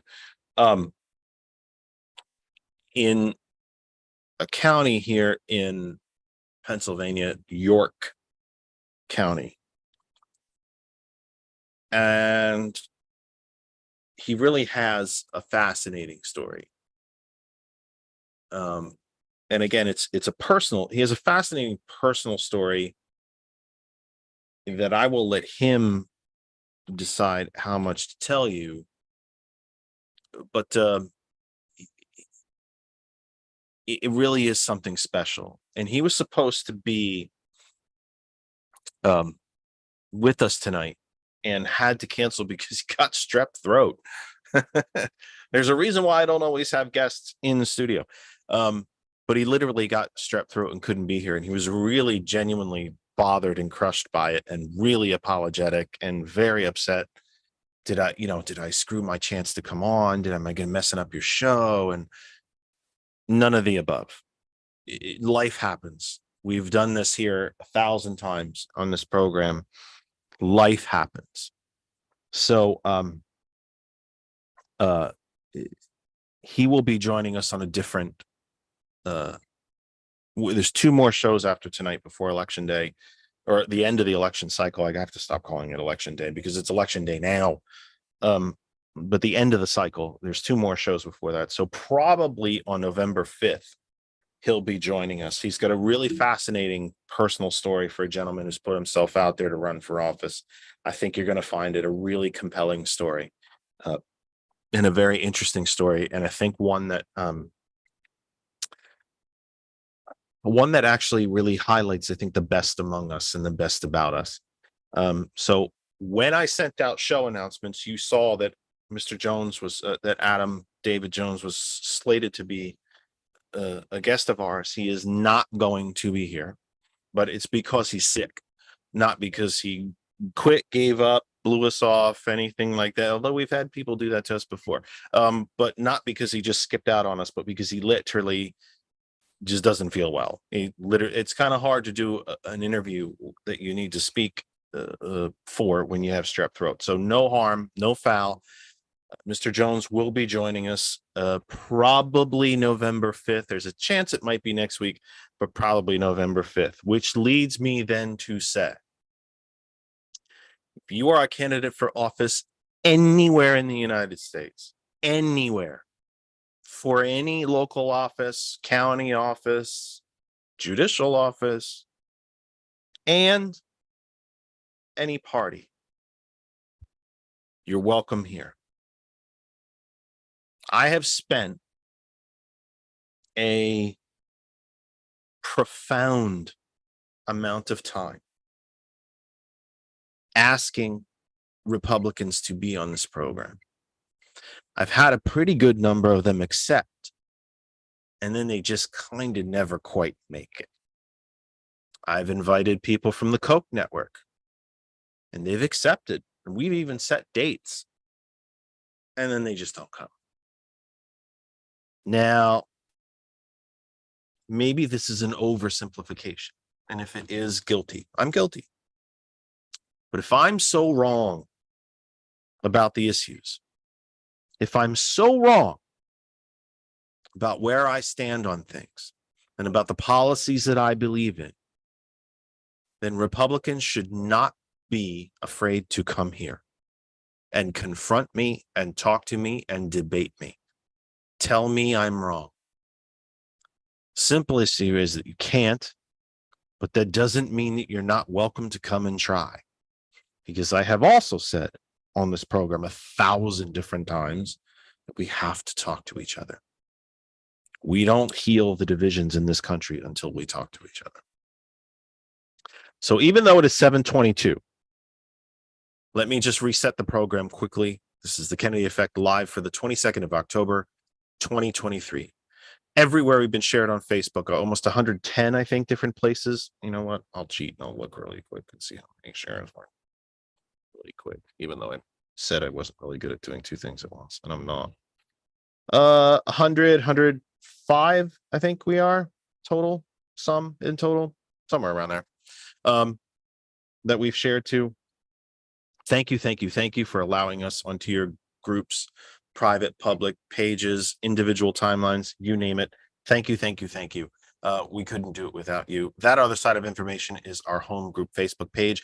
And if you missed any of our program, youtube.com/That Other Side of Information. We are live on YouTube right now, but also when we're done, video stays right there. One of the best things that ever happened to this program is us broadcasting to both places at the same time, because George now no longer has to stay up until midnight and 2 a.m.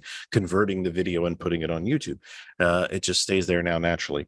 So check that out as well. Hot101.net, our name is our web address. Any device that you can connect to any on the internet, anywhere around the globe. Oh, don't sneeze live on here. That's terrible.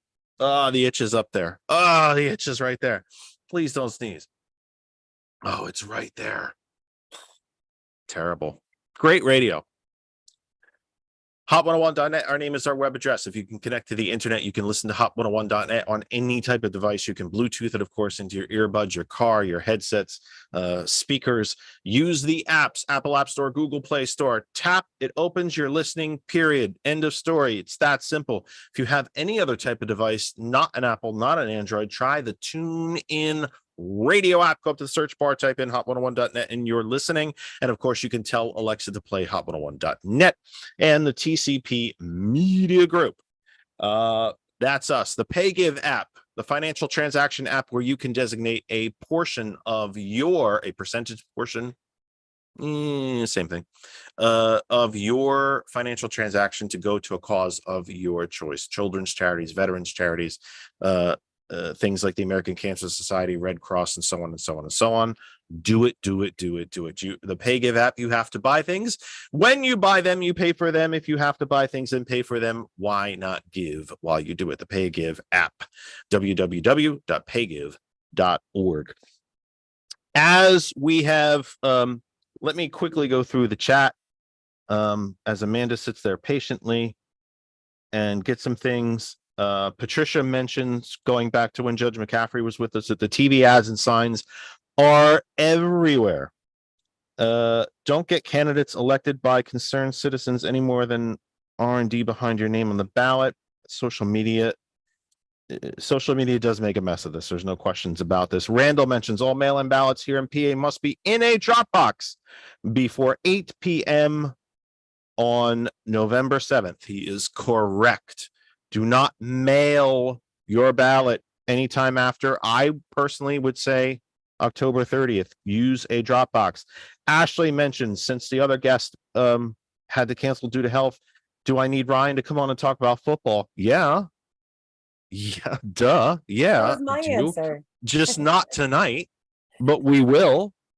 And by the way, football is the round one that you kick with your feet, not the oblong one that you throw with your hands. Do you know what I mean?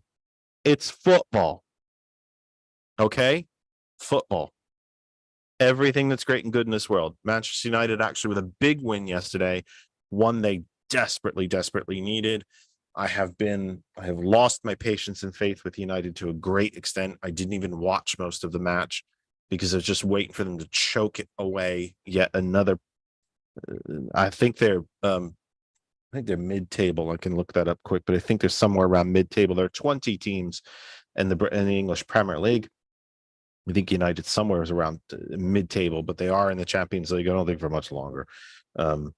But by the way, if there was anybody in the Commonwealth of Pennsylvania who is equipped to hop on a program like this and immediately do top shelf world-class sports talk, it is Ashley Shea. No one follows sports quite like she.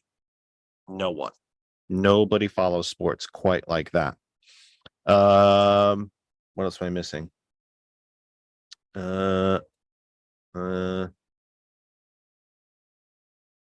Yeah. Oh, rugby? No, rugby is not football either. Anyway, rugby is actually better than American football because they don't wear those pads, do they? Isn't it interesting? There's so much more contact in rugby, but they don't wear the padding that the NFL players do. And yet the NFL players are, just constantly injured. It's a rough, brutal, violent sport, the NFL. But it is much more of a television show nowadays than it is a sport. And rugby players seem to be just, they kind of just carry on, don't they? The bleeding, dislocated fingers, cauliflower ears, and all that stuff. And they just kind of keep going, don't they? I missed something about roller derby. That's a conversation I'm going to have to go back and read after the show is over. Anyway, I have told you 1,000 times on this program that I'm very blessed. No matter how many times I might get down on myself or how many times I wonder what we're accomplishing on this program, if anything, I am blessed with the friends that I have around me. So when I was having a text discussion with this fine young lady earlier in the day, I mentioned that our other guest had to cancel because he literally got strep throat. The poor guy was really beside himself. And believe me, being on this program is not important enough that you should be that much beside yourself. But it was kind of nice that he felt bad. 'Cause like I said, we've had other guests booked that just never show up. But he felt really bad about it. But hey, strep throat, you're not going to talk through that, are you? So Amanda said, well, I can pop on because we've had some things happen this week that are very much germane to her election race, which would come to a head next year, but still very appropriate and very interesting to talk about. So I'm very blessed in the friends that I have. So here is Amanda Waldman, the Democratic candidate for the United States House of Representatives for the 9th congressional district here in the Commonwealth of Pennsylvania. Again, I have tried to dedicate as much of the program as I can to very local and county elections. We have open air time. And again, we had some things happen this week that are really, really pertain to Amanda's race. So here's my friend Amanda Waldman to talk about them. Amanda, welcome back to the program. Hello. So I have to ask, how many listeners got to see the most recent clown car poop show? Well, I did. I watched all 3. well, they happened on weekdays during the work day. And I think that was very much intentional, by the way, because Republicans were dumb enough to have the 15 rounds in prime time because they thought there's going to be some sort of bounce come out of it or some sort of, great PR stunt or whatever. And what most Americans got to watch was a bloodbath for 15 rounds. And they got to watch a couple different members try to punch Matt Gaetz, which I have to admit, I would have liked to have seen myself. Even though the degradation of decorum on the floor, that was interesting to watch.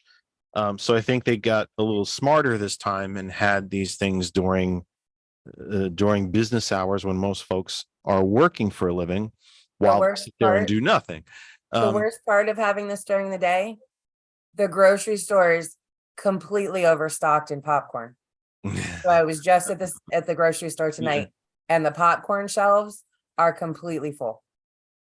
So yeah, well, completely. That means you have your choice. Yeah. That means you have your choice. So we are now on day 19, 18, 19 with no Speaker of the House. In a Republican majority generated by gerrymandering, Democrats received more votes across the country to control the House than did Republicans. And it's actually not all that close. I think it's 56% of the country voted for Democrats, but yet Republicans took control of the House. 10 of those seats came straight from gerrymandering. Another 19, I think it is, or 20, 21 of those districts are districts where President Biden won the election, but yet a Republican won the congressional election. So this is a very, very tender, very weak majority, let's put it that way. And because former Speaker Kevin McCarthy had, at least in the minds of what he has now labeled as the Crazy Eight, and isn't it amazing how honest and open Kevin McCarthy has become now that he's been stripped of all his dignity and power? By 5 minutes of honesty doesn't Yeah. mean that it's a change. It just No, means and at he his had heart, he's bad still owned by treatment. billionaires, and we all know that. But it is amazing how honest and open he's become in the last couple of weeks to what he's really thinking and coining, the crazy eight, which I think is actually quite. I would say it's probably crazy 80 rather than eight. But that said, they have not. They ousted a speaker with no plan to replace him, and clearly still haven't. They nearly made Jim Jordan speaker, a man who would have to enforce subpoenas, who himself ignored one, a man running to control a chamber of the United States Congress that he no longer thinks should function at all or even exist by supporting the insurrection on January 6th.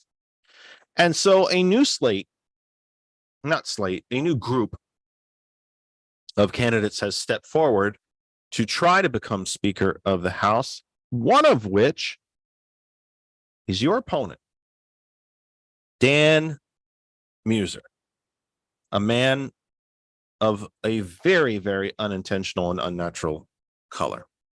But that said, I usually don't do stuff like that, but it's pretty funny. I mean, it's just the man is unnaturally tan. Let's just be honest. Mhm. Can we It's just definitely and by the unnaturally way, tan. I can say it because I have no skin tone whatsoever. Meet It's him in person, really it's appropriate. even better. What's that? See him in person, it's even better. No, that's a stretch. Within the district, you're hard pressed to actually find the man. But yeah, you should take a gander at that up close and personal. So It's frightening. your opponent, Dan Muser, is seeking to become Speaker of the House of Representatives. I will open with a very broad question. Why is that, at a minimum, hypocrisy? Oh my God. So let's see. I do want to back up one second just before I answer this and point out the historic significance. The 9th district is represented by a Republican. The 9th district in Pennsylvania made the national news, and it wasn't for complete and total utter stupid. Yeah, Dan wants to be Speaker of the House. That in and of itself amongst his constituents is stupid. But it wasn't some sort of outlandish, god-awful, horrible thing. And I'd like to focus on the fact that the 9th district made national news with Dan's move. I think he doesn't want to actually serve in office anymore. And that's why he threw me this wonderful gift by throwing his name in the ring to make sure that I get more press. Of all the ways that he could bring attention to the district, this is the way he chose. After being and all of the ways that he could have. After being in office for what he's been in. This is his 3rd term. Yeah. So year 6. So not for bringing home record amounts of dollars for education or infrastructure. Not for broadband voting or- against his caucus to help veterans, not voting against his caucus to protect women's access to healthcare, not for any of the really great things that we'd love to make the news for. But he Because he also wishes didn't to be make it Speaker. for, like, let's say Doug Mastriano holding a megaphone on January 6th on the South Lawn of the White House. Could have been worse. Could have been worse. He just made the national news because he wants to be Speaker. As an insurrectionist, as one of the, and correct me if I have the number wrong, 97 House Republicans that voted no against accepting Pennsylvania's election. Voted to decertify the election. Yeah. Yeah, I think it might actually be higher than that, but It- it's one was too many, but yeah. Yeah. And he probably would have been the one. The thing about the congressman is he's a follower. He will follow that money wherever it tells him to go. So the congressman has, when he was president of his family's company, Pride Mobility, they're found guilty of Medicare fraud. He is still currently under investigation for insider trading. 2 pharmaceutical companies This is where the insider. And trading you know kicks what? in. It's pretty He's hard to that. be under investigation for insider trading when House members themselves made it legal. It is legal to inside It trade is, but it's with the illegal knowledge that to you not have. report. And what he's guilty, where the problem came in is he never reported any of this. And that's the illegal part. That's what they left in as the law. They still have to report. But he's still under investigation for that. And both of these instances, his response has been, oh, it was a simple oversight. I forgot. I would like to challenge any citizen, not of Dan's standing, Any resident. Yeah. Any, yeah. to go to the IRS with that letter, like you didn't fill your complete your taxes, you didn't file this, you didn't report this. I would love to see any regular Joe off the street go to the IRS with that letter and say, oh, I forgot to report. It was a simple oversight, my bad, and see what happens to them. This has been going on for 2 years now. So Dan cares about the money, and that is it. He gets in pictures. He'll say he can't stand Matt Gaetz, but during the McCarthy show, Clown Car number 1, you see him in the background hanging out with Matt Gaetz, wanting to be in those photos, just so people saw him. That was it. That's all he cared about. Tan Man Dan. That was it. All right, let's back up a bit and try to cover this a little more thoroughly if we can. I may have an extraordinary amount of dislike for my opponent. Possibly. Not that any of us can tell, but just you hide it well. Let's take this a little more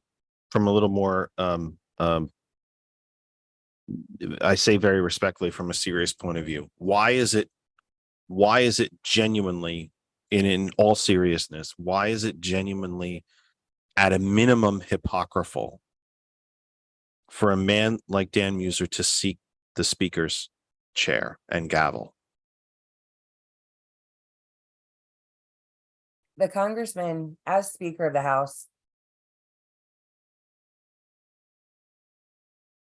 the speaker is what keeps the wheels running. You have to work with everyone. You have to follow law. You have to follow Robert's rules. You have to follow the rules of decorum. Congressman Muser doesn't know what any of that means. He made disparaging remarks about Kevin McCarthy before he was removed. Suddenly, After supporting him, by the way. yeah. And then he's removed, and then what a tragedy, these, crazy 8, we should have silenced them. Well, funny thing is that back in January, I said that to the congressman's face. After round 15, when they finally got McCarthy across the finish line, I said, you just elected the weakest speaker in history. Instead of standing up to these crazy terrorists, Matt Gaetz, Lauren Boebert, MTG, you allowed them to halt government. You allowed them to halt your ability to do the job your constituents elected you to do by not standing up to these people, telling them no, saying, we heard your objections, maybe let it go 5 rounds, fine. Hear their objections. And then you walk up as a group and you say, the next round, we're going to remain silent and cast our vote when they call our name a second time at the very end. If you do not fall in line and elect McCarthy as our next speaker, we will cast our vote for Hakeem Jeffries. And that next round, all it would have taken is 2 of those Republicans to say Hakeem Jeffries and the others to not, to send the message to Matt Gaetz, to Lauren Boebert, to say there's a lot bigger things at play here. You are the minority and you will not hold us hostage. This is how it's going to go down. we're still the majority party. Dan doesn't have a concept of how to work with others. He doesn't have a concept of how to lead. As Speaker of the House, you're the leader. Regardless of your party, that speaker is the leader of every elected in that room.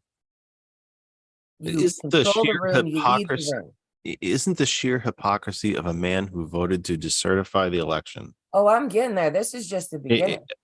trying to you run a completely- portion of our constitutional 3 branches of government? Completely inept, does not even understand his own job, does not want to do his job, only wants publicity, TV time, and money. He voted to throw out the votes in Pennsylvania. That's not upholding our Constitution. You should not have a place in government at all. They all should have been banned as insurrectionists from running for office. I said that on January 6th, watching the mayhem on TV. Every single one of them who voted against it should have been held as insurrectionists and banned from running for office again. He goes around saying publicly, so he just had a town hall on Wednesday, and he started out about how he loves this country, he supports our Constitution, he's a great patriot. He believes in people's rights. He wants to work on behalf of his constituents. He wants to hear from everyone. Well, at his town halls, you register, because they're by telephone. So you register with your name, your address, so they can make sure you're a constituent. And while they're looking at your voting record to make sure you're a constituent, they see what party you're registered as. And the only people asking questions at his town halls, where he can hear from his constituents, because you don't see him on the streets in the district. It's the only time people get a chance to talk to him. He will only take questions from super Republicans. That's it. Preaching to the choir. That's it. He is a disgrace. He's an absolute disgrace. I debated him in October of last year.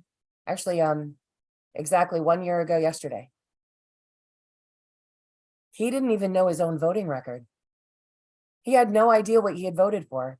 And then after the televised portion, he stood in that room with me arguing for nearly 30 minutes about all of the bills he did and did not vote for or against. I had to tell him on his government site, there's a button that you click that says votes, and it will tell you what you voted for. When, Should have showed it whether to it was him. yay or nay. Probably He should didn't have just even brought it know. up on your phone and showed it to him. Yeah, I did do that. And I was like, I know the date and the time that you voted for and against these things. How do you not know? How can you stand here lying? And that is all that it is for him. It is one lie after another. That was another thing I said to him in January, because the audience that was at this event, every time he opened his mouth, someone yelled effing liar. In the audience, televised. Every time. So I talked to him about that afterwards. And he said, I don't intentionally mislead anyone. And I said, so you open your mouth and lies just accidentally fall out? I could help you with that. I'll make sure that I'm everywhere you are so that lies don't accidentally fall out of your mouth. The level of hypocrisy doesn't just stop at him trying to deny Pennsylvanian voters. So what's His entire life is so the let me reason ask he should never be in office. let me ask a tough question then, an uncomfortable question. Why does he keep winning? Do the people of the 9th district, here's a really awkward question. If you don't want to answer it, I'll cut you a break. You don't have to, but I'll answer it if you don't. The people of the Do the 9th people of the district, 9th district think they don't deserve better? Do they actually believe this is the best they can do and that's all that they deserve? they believe the lies that Dan spends his time telling on Newsmax, on OAN, on Fox News, on PCN, on C-SPAN. Well, I'm glad you put PCN toward the end of the list because it's a rarefied air that he's there. He's been there quite a bit. I was surprised at the number of times. But it's a failure in our mainstream media to ask the tough questions. To call any guest, and it's not just Dan. This is across the board. To stop people mid-lie, correct the record, make them answer for what they just said and misrepresented. The 9th district is very, very red. And I'd say probably 70% of those registered Republicans that vote for a letter of the alphabet instead of the person who's running for office. It's also because we don't typically have a Democrat who will run in these red districts and stick around for a second or a third try. They're one and done. Because they get through that first time, and this is a big district. This is 12 counties. The first time is more name recognition than anything. It's building a base. It's getting Democrats excited and active. It's finding those ones that don't vote all the time. The sometime Democrats. Letting them know there's somebody that they should check out. The second time is when I get to talk to independents and directly to Republicans and not just focus on Democrats only. This isn't a district that can be run once. As much as I want to say I'm definitely going to KO Dan this year, I don't 100% know that because I haven't had the FaceTime yet with the Republicans. I don't have a problem with people being registered as independent, as green, as Republican, as libertarian, as Democrat, progressive, Democratic Socialist. However you want to register is completely up to you. Where I have the problem is people not paying attention to who their candidates are, or worse, the naysayers that don't want to try because it's too hard. It's hard to run. It should not be hard for you to go and cast a ballot. So saying that it's too hard, it's impossible, I'm not going to bother, only helps guarantee Dan and people like him keep getting elected. It's not all the fault of Republicans. And the one thing I would absolutely love to see is a return of real Republicans. The ones from decades and decades and decades ago that had a platform, that had a set of ideas, that had plans, that had policy. Republicans now, their only policy, their only plan, their only goal, the only thing they care about is making sure that they keep Democrats from winning, no matter what the cost. Our country cannot survive as a one-party country. The divisiveness and the anger and the violence is increasing. We are under a one-party system right now because the only functional party in the country is the Democratic Party.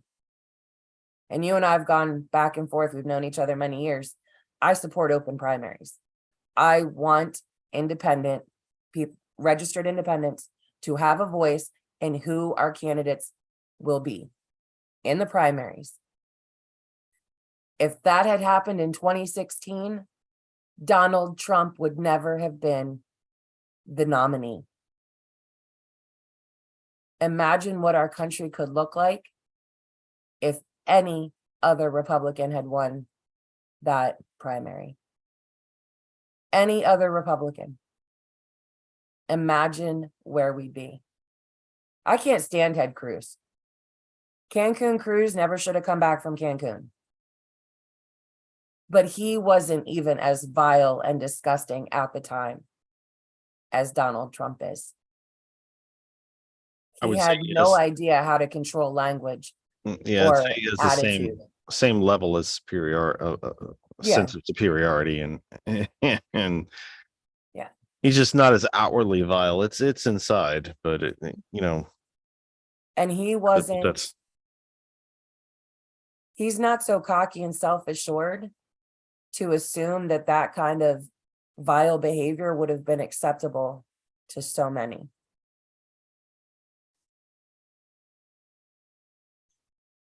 yeah. He does now. He does now that he's seen Donald do it. He's like, oh, well, he can do it. I can do it. DeSantis, again, another one. Oh, well, he can do it. I can do it. Vivek Ramaswamy.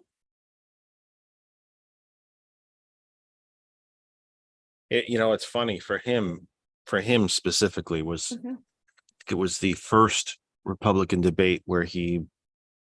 Ramaswamy started speaking about being against this and that and the other. And it was Chris Christie that said, I read your book. And on page 86, you said you supported this. Mr. Ramaswamy said, well, I had a change of policy. I don't believe that anymore. Chris Christie said, you wrote the book last year. It's like 8 months old. The focus of the So party this right now is party, this lie. what's left of Republicanism, and there ain't much. There isn't much. The only ones, and it's funny, the cable airwaves are flooded with these former Republican officials, with the exception perhaps of Charlie Dent. I think we've all seemed to have forgotten what they were like when they were in office. Mhm. Carlos Cabello from Florida was no moderate. He was a full-blown Tea Party. David Jolly was not the moderate he is now. He was not full-blown Tea Party Freedom Caucus, but more so than not.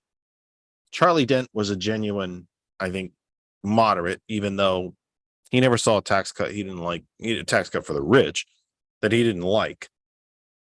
So I think we forget sometimes about the actual real record of some of these folks. Well, But and when you look at the Republicans that are speaking out against McCarthy, against Jim Jordan, against the nonsense. So we have former right-wing commentator Charlie Sykes, Joe Walsh, Liz Cheney. I love what she did with Liz Cheney of January 6th, but she voted 90% in favor of Donald Trump. there was more than that. I think it was 96 or 98%. Yeah. So it's not that these are great Republicans that in any other planet would have been held up and revered the way they are now. Like, as a Democrat, did you ever think you would utter Liz Cheney's name at any point in time with any kind of reverence or awe or respect? I didn't see that coming.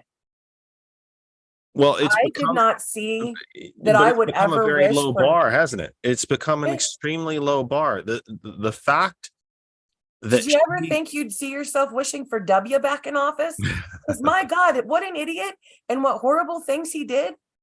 But hello, I would welcome like 16 years of that fool. it's become a very low bar, is what it is. It's a very, very low bar.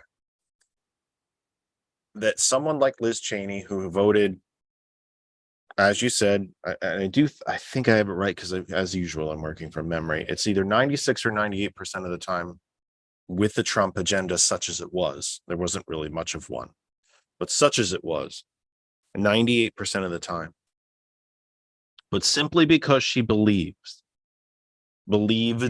then and believes currently that the Constitution matters and that it should not be suspended and that elections are things we should continue to have in this country, she's held up as the paragon of virtue and somehow thrown into the same lot as the Eisenhower Republicans.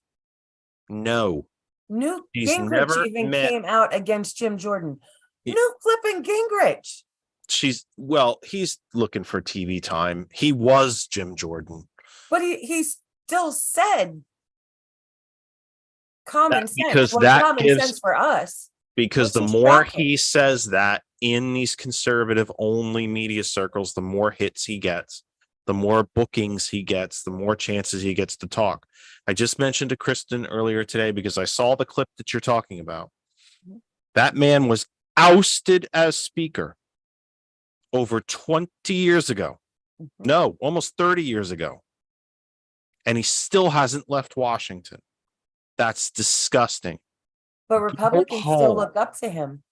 Go home.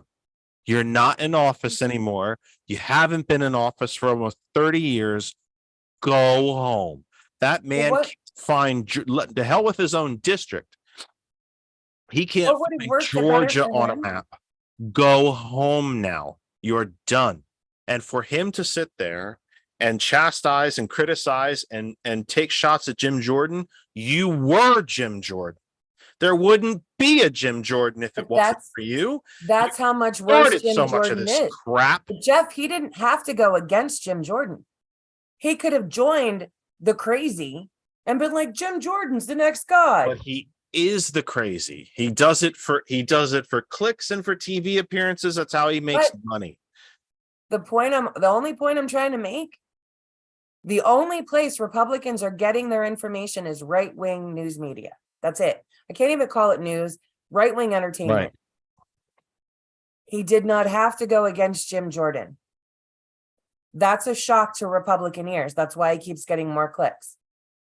He's not wrong to go against Jim Jordan, but for crying out loud, we're sitting here like even Newt Gingrich knows this guy's an idiot and should be nowhere near the speaker's gavel. What he does down the road, we can't even begin to guess, because again, it's Newt Gingrich. For all we know, he'll say Matt Gaetz should be the next speaker. He got a message across to people like, don't go for Jim Jordan. I may have been ousted. I may have been a horrible human being. I'm not even this bad. Tell your elected representative not to vote for Jim Jordan as speaker. I'm not going to give him much credit. I'm sure it was self-serving somehow. Right.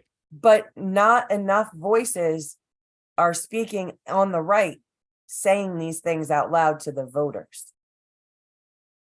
So that's the only kudo I'm giving him, is that he's on the right. He said it to the voters. He at least made them pause and go, huh? Because there are still Republicans from 30 years ago that still love the guy. Getting across to them how much worse Jim Jordan is, that's saying something. And how low do you have to be for even Newt Gingrich to say you're horrible? That's all I was getting at. I'm not giving him any credit for anything else. Hello, Pot. My name's Kettle. Right? It's 8 p.m. We are entering the final hour of the Kennedy Effect live with you for the 22nd of October, 2023. Thank you all for being there. Thank you to everyone on Facebook who has taken part. It has been an exceptionally lively chat this evening, and I am immensely grateful to all of you. Welcome back to the Shays. Where the hell have you been, by the way? And so Thank you guilt. for that. Yeah, no guilt, no pressure there. Shays, where the hell have you been? That said, thank you everybody for being here who's watched any of the program. Remember, if you missed any of the program, I know it's a long one. You can watch during the week anywhere that it has been shared on Facebook, our home group Facebook page, That Other Side of Information. I pin it right to the top so you can find it easily. And of course, our YouTube channel, which is also That Other Side of Information. There are actually, I don't have an exact number, but I know from the they're there now. They don't know where they've been for the last few months, but Well, when I look down and I'm giggling, it's because I'm reading all the comments. yeah, it's been a very lively chat tonight. Thank goodness. I feel good about it. I'll give a lot of the credit to Judge McCaffery, because nobody's here to see me. They're here to see the smart people like you and like Judge McCaffery. But that said, if you missed any of the program, youtube.com, and there is a significant number of folks who do watch during the week, because I watch the views go up during the week. So people do 3 hours is a lot to sit and commit to the program. I understand that. science in talk radio tells you that your audience turns over every 7 seconds. I tend to think that that's kind of BS. I know people listen to their shows longer than that. You may not actually absorb every single word over that long a period of time, but if you ever miss any of the program when we are live, anywhere that we are on Facebook, you can find it there. Our home group Facebook page is pinned right to the top. And of course, youtube.com/that other side of information. Hot101.net, our name is our web address, Apple App Store, Google Play Store, and the TuneIn radio app, TCP Media Group from Lancaster, PA. And of course, our sponsors, the Pay Give app, easy for me to say, the Pay Give app, www.paygive.org. You have to buy things. When you do, you pay for them. When you pay for them, why not designate a portion of your financial transaction to go to the cause of your choice? Animal charities, kids charities, veterans charities, the Red Cross, Cancer Institute, Lung Institute, on and on and on. When you are shopping at places like Lowe's and Home Depot and Michael's and all the biggies, you can designate a portion of your financial transaction to go to the charity of your choice. Why not do that? Paygive.org and the Paygive app. You have to pay for things. Why not give while you do it? Amanda Waldman is our guest. Judge McCaffery was our guest for the first hour. If you missed that, again, go back to Facebook, youtube.com, /that other side of information, and you will see it there. It was a great conversation with my friend, the judge. He is awesome. He's a good man. He's a really, really good man. There are lots of folks that run for office that we say, I agree with that. I agree with that. I agree with that. You don't always like them. I really do. I genuinely believe in my heart. And I would tell you if I felt differently. You know that from me by now, after 4.5 years, this April will be 5 years of doing this show, that if I didn't believe something, I'd tell you. And if I felt differently about something, I'd tell you. Judge McCaffery is a good and decent man. He's a good man. He obviously has my McCaffery. support because we happen to be more philosophically aligned. But even if I disagreed with him on things, I would tell you flat out, he's a good man, and he is. So I hope that you will. I beg you, I don't just hope, I beg you, I encourage you, I implore you, vote on November 7th. These are not off-year elections. They are elections in a year that ends in an odd number. You still must go vote. It is your civic duty. I do believe that. I know that's old-fashioned to say, but it is your civic duty to go and vote. Go vote. My dad said it was only about an hour a year that would take you to prepare yourself to vote. We would do our sample ballot at the kitchen table. We would go and vote about an hour a year, primary and general. It probably takes even less time to do that now. You can afford the time. Go and vote. Get your mail-in ballot in. If you don't get it in the mail by October 30th, take it to a drop box. And if you're going to vote in person on November 7th, then go. Make sure that you go. But your vote is your voice. Be heard. Don't let anybody take it from you. Amanda Waldman is our guest. Amanda, I want to try to tackle something here that is not easy to understand for everyone. Not because they're uneducated or dumb or any of that, but because it is a little complicated. Normally speaking, in elections that we have in the United States, the person that gets the most votes wins. In every single one of the votes for speaker, except for one, Hakeem Jeffries has gotten more votes. So why isn't he speaker? So Because I know you've studied this. I know you know not the the rules. majority of votes in a room. You have to have the majority of people present in the room. So 212 is less than 50% of the total number of people in a room. So it's not ranked voting. It is yeah, you got 212.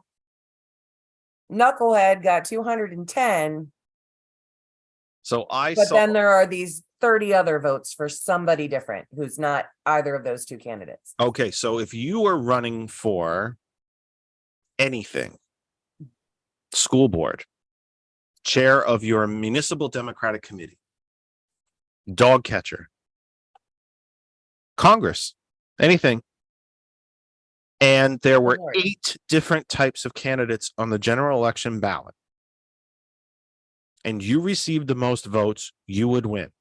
Mhm. Even if you did not have a majority. President Clinton was elected with 43% of the vote. Let's remember. George W. Bush lost the popular vote. Donald Trump lost. Donald Trump lost the vote. popular vote. So let me again say or ask, and there is historical precedence for this, by the way. I saw the former House historian on with Ali Velshi explaining how prior to the Civil War, when we had a proliferation of parties in this country, nationally recognized and receiving good chunks of votes parties like the Whigs and the Know Nothings, these anti-slavery parties that just never kind of survived and never seemed to coalesce into a functioning third party, that you had members of Congress from all of these parties. You had Democrats, you had Republicans, you had Whigs, you had Know Nothings, and that there was a Speaker of the House elected with a simple plurality, not 50% plus one. So there is historical precedent for this. So again, and I'm not trying to put you on the spot, I'm trying for the two of us to make this simpler and more easy for folks to understand. Except for the 15th round where Kevin McCarthy was finally elected speaker, Hakeem Jeffries has won every single round. He's had more votes, period, end of story. So why isn't he speaker? That's not the role of the House. Simple majority is not the rule of the House. Isn't that frightening? Yes. That the House runs on a complete on a separate set of rules than than the rest of reality. Well, and here's the part, and I'm really glad that I'm not in the room with you because I know you'll want to smack me when I'm done saying this. But the reason that it is not run by simple majority is to make sure the minority voices are heard. So it allows for Rapey McForehead. It allows for Bobo the Clown. It allows for Jewish Space Laser Lady to be heard. I rarely call any of them by their name. I don't even like to use the initials for the one because I feel like that lifts her up in people's While it estimation. is true, So that's why I call them that. while But- it is absolutely and historically true Mhm. that the framers, That was the intent. Does it function very well? We just watched 15 rounds, 9 months ago for a speaker? We right? watched 3 rounds for Knucklehead, who just kept losing support with each round. See, But the that's new rule, they can't go beyond these 3 votes. that's Once exactly a where I was nominee going to go. loses, yeah. Once the nominee loses 3 rounds of voting, they are no longer in consideration for speaker. So that's the only place I was just going to go with that, Yep. is that the framers did. They did. You can go back and read the notes from the Continental Congress, the Federalist Papers, their letters in between each other.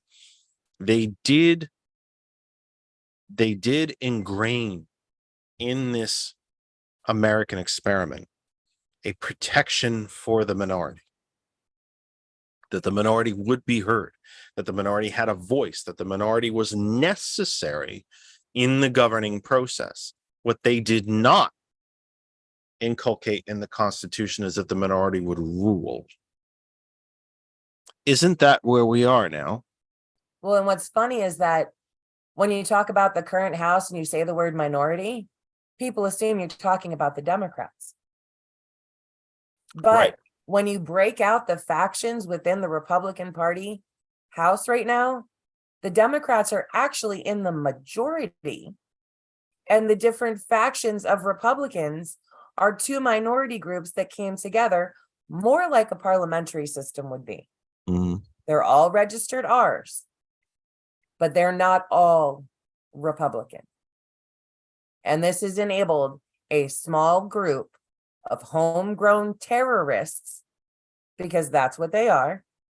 We have to call them what they are. Terrorists, to control our government. There is a war in Ukraine. There is a war in Israel and Gaza. We need funding for the military veterans. We need funding for our education system. We need funding for social services. We need funding for everything. Roads, infrastructure, manufacturing, townships, municipalities, county governments. State governments need their allocations as well. The reason Rapey McForehead was so mad that Kevin McCarthy made that deal and passed that temporary budget is because the goal was not to get a budget passed. The goal was to shut down government. And now he has to wait until just before the holidays in November. And this circus clown car nonsense of electing another speaker, like, you cannot seriously get yourselves together and elect somebody, is intentional. They're going to pick the least likely person to gain support. And then as that person works to gain support, and this is what I find hilarious, Jim Jordan is working to get more support while the crazies are threatening other Republicans that if you don't vote for him and support him, something bad will happen. What those threats exactly were hasn't come out. All we've heard is that they don't like the tactics being used and the threats being made. And so it cost him support. Why would you work to cost someone support? Because you don't actually want a speaker elected. Because right now, the government is at a standstill, and it's exactly where these terrorists want us to be. This is the part that I really, really wish for the regular Republicans. And Ashley had made a comment in the chat She is very about chatty. being grandparents. She's very chatty. Yeah, they're very chatty, Ashley. She's very chatty. they're not their grandparents Republicans, or they're No. Republicans because their grandparents were. No, but I would say, And Ryan that hasn't Ryan been the came case back with a Nixon, point, but whatever. and that's my point too. Yeah. I grew up in a split household. My grandfather, I'm a Democrat because my grandfather was. I know he was a Democrat because of the 1980 election and how angry he was when Ronald Reagan won. And he was right to But be. half of my family was Republicans. There was good-natured ribbing and, name calling of each other from different parties. Good-natured, laughing, elbowing, ha, pass the peas and mashed potatoes. They all would go down to, the men in the family would go into the basement, and they'd smoke cigars and they'd drink homemade hard cider and they'd argue and laugh about politics. But never once did they stop speaking to each other, or did they hate each other, or did families blow apart? There's a difference. They were disagreeing on issues. They were disagreeing on the way to handle a problem. They were not disagreeing on basic morality. It wasn't, well, you don't see things my way, you should die. That's where we are now. And that's what this small group of terrorists in the House of Representatives wants to see happen. January 6th with a test run. How do you explain? Well, yeah, I've told this very, very dark and depressing joke on this program before. What do you call an attempted coup? Practice. Yes. What's the difference between losers and winners? Losers quit when they fail. Winners keep trying until they win. How do you, let me also announce, folks, the phone line is open, 267-227-9189, 267-227-9189, 267-227-9189. Phone is open. All right, y'all. He didn't say that phone number when Judge McCaffery was on, did he? I was told that the judge was going to be with me for 15 minutes. He stayed for 45. I So love Dan. I wasn't going to, I didn't know when he was leaving. So no, I have way too big of an ego. And if I only got 15 minutes, I'm the one taking it. So yeah, I got way too big of an ego to share it when I only have a guest for 15. And that's what I was told he was staying. I had no idea he was staying that long. But as you know, as you were watching, he, looked at his watch and said, "Holy crap. I didn't know I'd been here that long." Every guest I've ever had, every single one, every damn one has said that I didn't realize I was here that long. The one that really, that I remember was very early on in the program. It was, way before we redid the studio. I was still sitting over there. I think we had only just gotten onto hot101.net, or it was even before that. David Rodriguez, who's the chair of the Latino caucus, or former chair of the Latino caucus, came on. He said, "I can only stay for like 10 minutes. I'm like, "Oh, okay."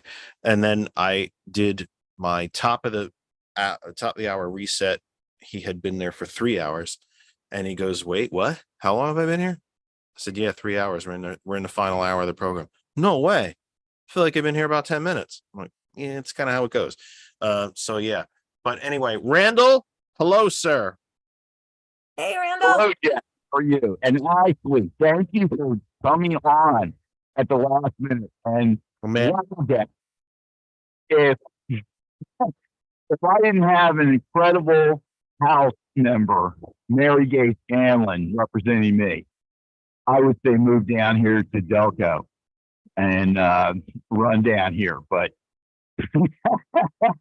The clap is for Mary. Yes. Anyway, I just want to tell you, Ashley. Amanda. I mean, Amanda. I'm sorry. Amanda, I just want to tell you that I grew up here in Delaware County. I'm 71 years old now. I've been in the Democratic Committee for 35 years now in Delaware County and 3 municipalities. I run 1, 2, 3, 4, 5, 6, 7, 8, 9, 10. I've run for 10 elections and only won once as a township commissioner in one of the municipalities I lived in. And when I won in that township, the Republicans there was an incumbent Republican I defeated for the one term I was in. But all the Republicans came out at the polling booth or precinct, and they said, "Randall, it's your time." Why? You talked about earlier. You run once, you get name recognition. 2, you start building a coalition. And that's the key, what you've done. And I congratulate you on that. And I look forward to hearing your win next year. And with that, I'm not going to tie up you or Jeff anymore. Because, Jeff, I'd tie you up if I really wanted to. You're all right. So, You're fine. I want to ask you, I want to go completely off topic and ask you, how are you feeling, my friend? I know you haven't been. I'm good. I'm You're feeling all right. good. Okay, good. So you're I'm sorry when the state Democratic state committee convention was down at King of Prussia that we couldn't have got together since you were so close. But well, you'll just have to get you'll have to get your wife to drive you to Harrisburg. That's all. Yeah, that's never going to happen. She votes every election, every primary. Get one of your kids to do it, or get one of the other Delco folks to do it. But December is the endorsement meeting. I will be hosting I'll be there in person, of course, not just because I'm state committee, but because I will be hosting the Progressive Caucus's hospitality room with all the candidates speaking, and I'll be playing MC for that. Because God knows, as you folks know, I'm so shy, and I'm not standing on a chair this time. we'll have to figure something out, because that's the best we could do, I think. But we do have that good room again, though, with the big outdoor the corner room with the outdoor, I don't even know what you call it, deck Excellent. terrace, whatever the hell you want to call that thing. But I will be emceeing that, or at least I fully expect to be. So you got what, 2 months to figure it out, how to get out there. I'm gonna bust your chops until you get out there. You probably will on private messenger. Yeah, probably. But hey, Randall, let me ask you a question. Sure. You said it yourself, so I'm not letting anything out of the bag that you didn't already admit. You're 71. You went to college in a country where the New Deal was still fully in effect. You have seen the degradation of this economy in this country under Reaganism. But you've never seen anything like what's happening in the House. That literally hasn't happened since before the Civil War. When the House itself was starting to tear itself to pieces over abolition or keeping slavery, and again the myriad of parties that we talked about in between that were trying to arrange these different compromises and so on and so on. So as a seasoned political veteran, if you will, and just an older, and I don't, no disrespect that you're an older man, you've admitted that, but you've been around a long time, you've seen a lot of history in this country. When you just sit in the living room and watch whatever news channel of your choice and see this circus, what do you think to yourself? Do you yell out into the air, or do you just like, I can't believe are you quiet and you just kind of shake your head and think, I can't believe what I'm watching here? What do you think of this? Sometimes I am just sitting there, and sometimes I go away, and then there's sometimes my wife and I are eating dinner, and we always watch ABC's national news at night. My wife's still working, unlike me, and she works a lot. She has 2 jobs, but she does not keep. Obviously, she's not political like I am. Like I said, she has always voted her life, every primary, every general election, no matter where she lived, or after we got married, where we lived. But she's not really. She didn't have the time to keep up on things, and that's 90% of the people in this country, the voters. I'd say 90%. They don't have the time. They're working dual household, both parents, single mom or a single dad. They're working 2 jobs, trying to raise their kids. They're working 3 jobs because they're in the poor class. They don't have the time to know what we 3 right here and the other listeners know. And it's frustrating. And to actually answer original question, Jeff, I have never seen a shit show like this in my life. And I don't usually curse, and I know you're on the radio, and I've been allowing more of it lately because I've been doing it myself, and that's not that I'm proud of it, but it is absolutely I've been keeping it to the lighter words. I haven't crossed a couple of bridges yet, have I? Close. Yeah. It's so frustrating. And again, yes, let's go back in history. Let's go back before the Civil War, when the Democratic Party was the party of slavery, where the Republican Party was the party of abolition. Yeah. And it was the Democratic Party then, that came in the 20th century. Yeah. And that was under FDR. Yep. The flip between the parties. And Nixon. I would say it came later than that. I'd say it actually came with Kennedy and Johnson. There were Democrats, the Southern Democrats, while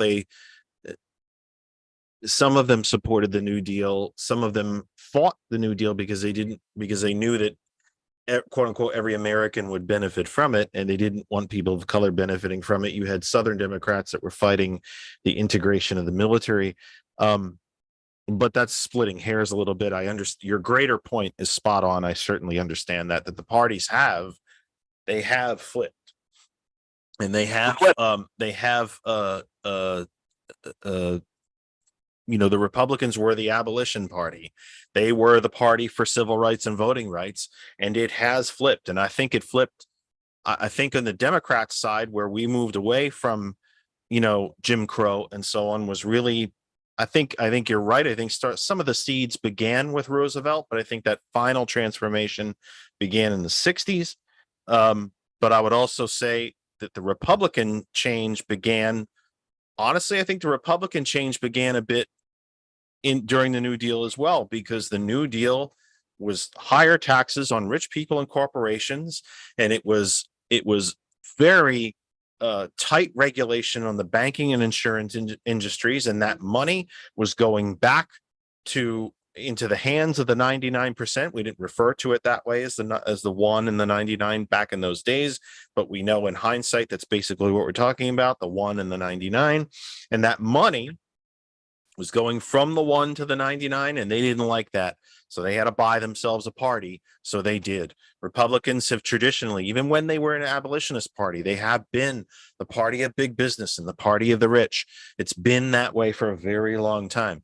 But I think your point is very well taken. I certainly understand it. I should not have interrupted it so much, but I understand it. I think it's an excellent point, respectfully. But the second real change was beginning with JFK, but ended with Johnson.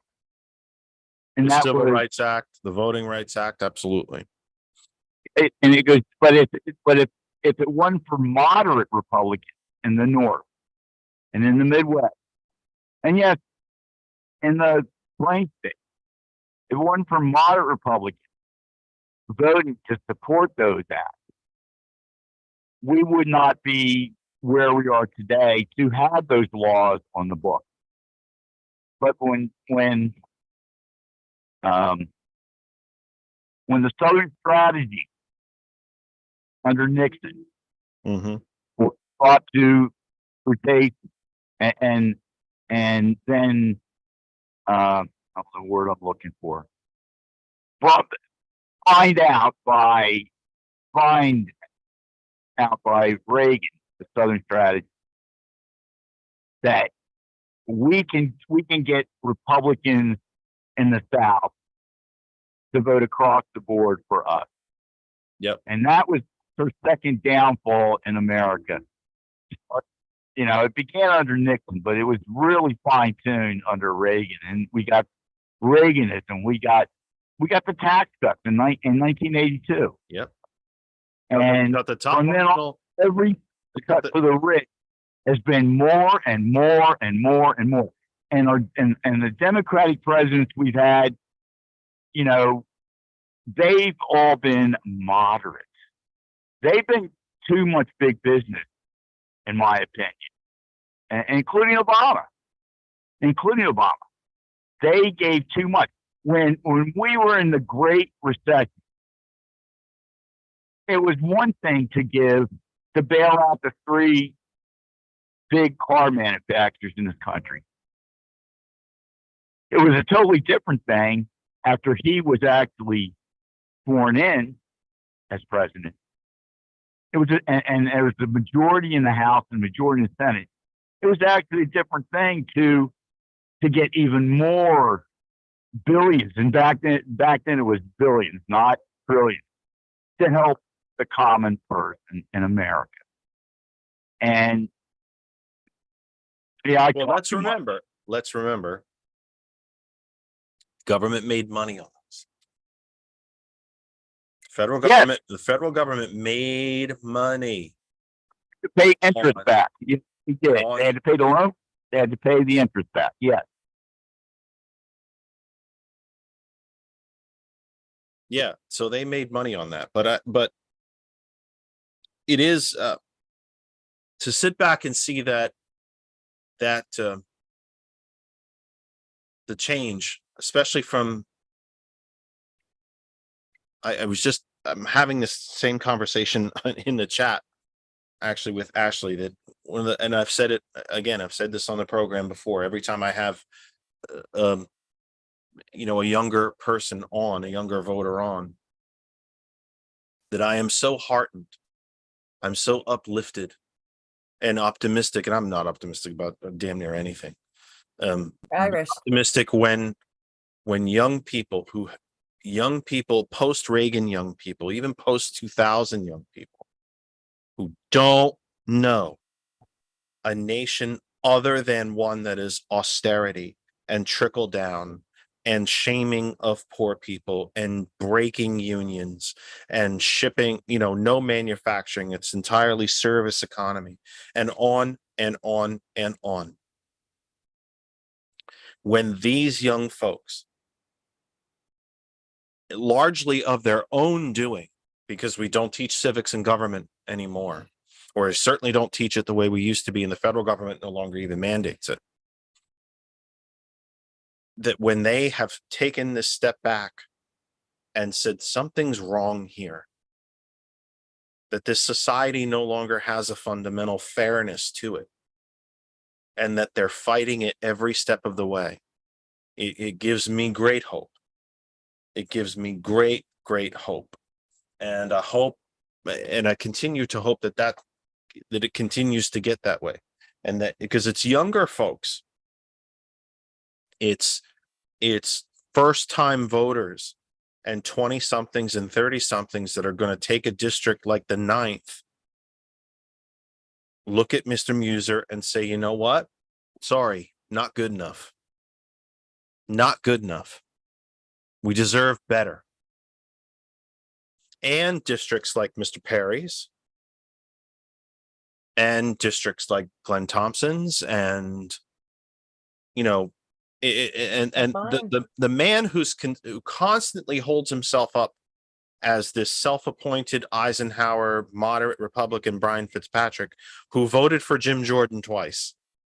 Ah, That folks that it's these young folks that are going to finally, and I think they're going to do it in very peaceful, very knowledgeable, and very respectful ways, and say, you know what? You don't represent us, and you never have, and you're not going to. So thank you, but no thank you. We deserve better. Because as much as young folks tend to protest and be out in the streets and be loud, they're never violent. Yeah, they're loud. They block traffic. They make very large signs and banners, but they're never violent. And I think one of the great things is that it's that generation that's going to return. It's that generation that has allowed an 80-year-old president to govern the way he has.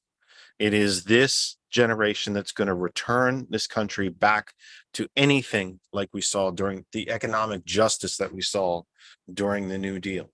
And let's remember as well, I've told this story on the program 1,000 times, when Boris Johnson was still the Prime Minister of the UK, and it was he that had to bring the UK out of COVID. And he went onto the floor of Parliament and he said in interview after interview after interview, it will take Rooseveltian type policies to restore this economy. And we are prepared to do exactly that. Now, he didn't, because at the end of the day, he was a conservative. And he was owned by the rich in the United Kingdom. This class divide between the 1% and the 99% are class divides that are being fought all around the globe.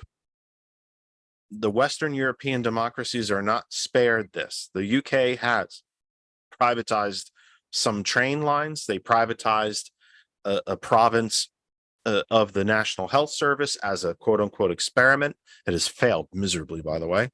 The train line that is privatized, I believe, is in Newcastle, if I'm not mistaken.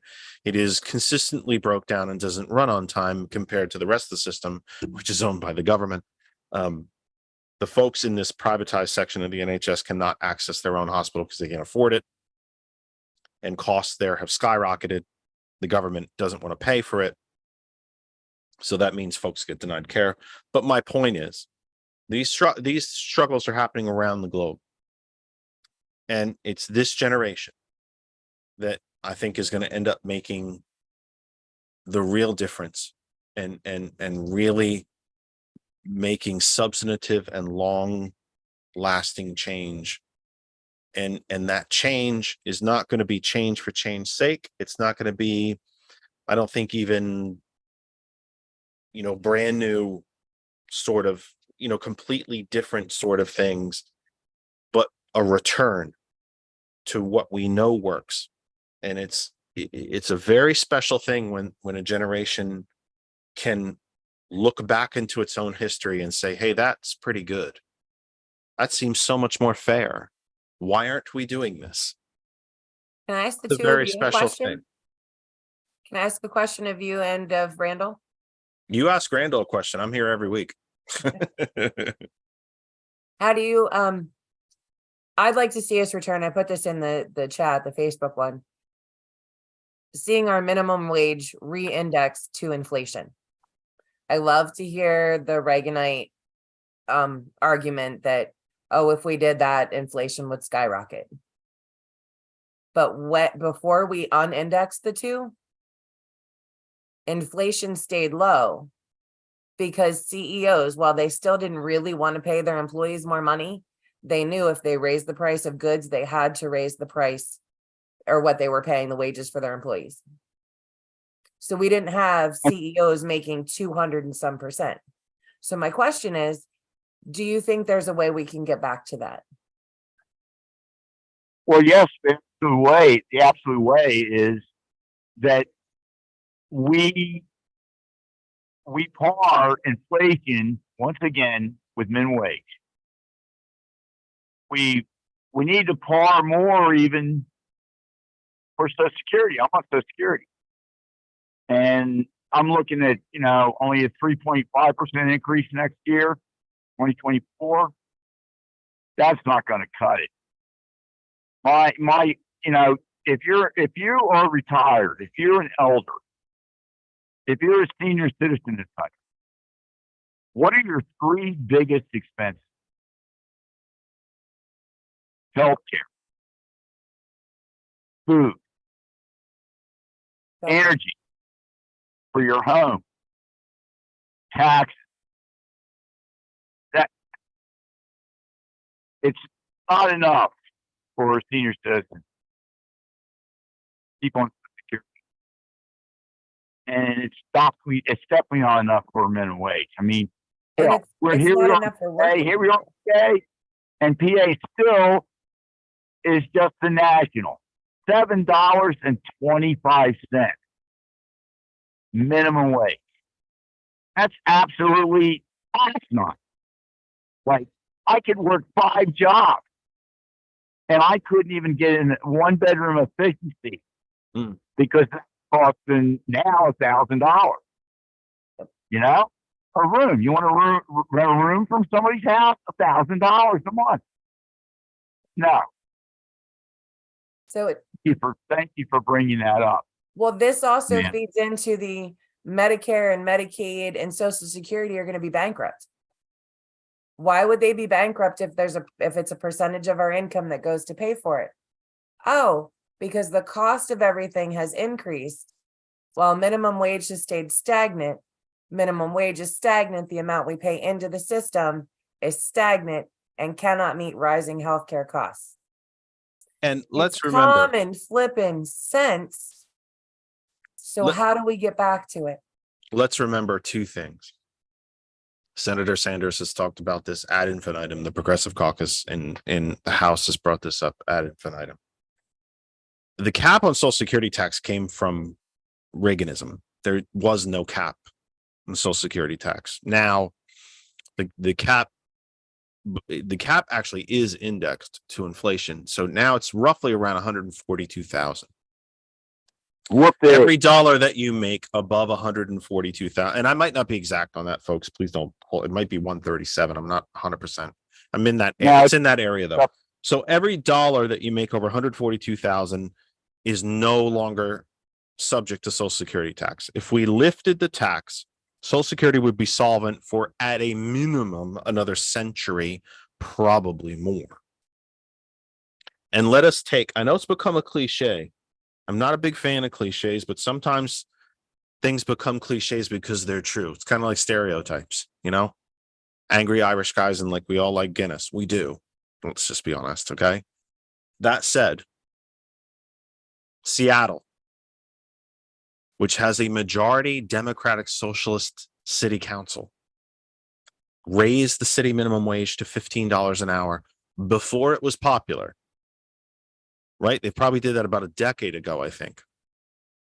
Business boomed because when you have to spend 100% of what you earn to survive, if you have more, but still have to spend 100%, you pump more money into the economy.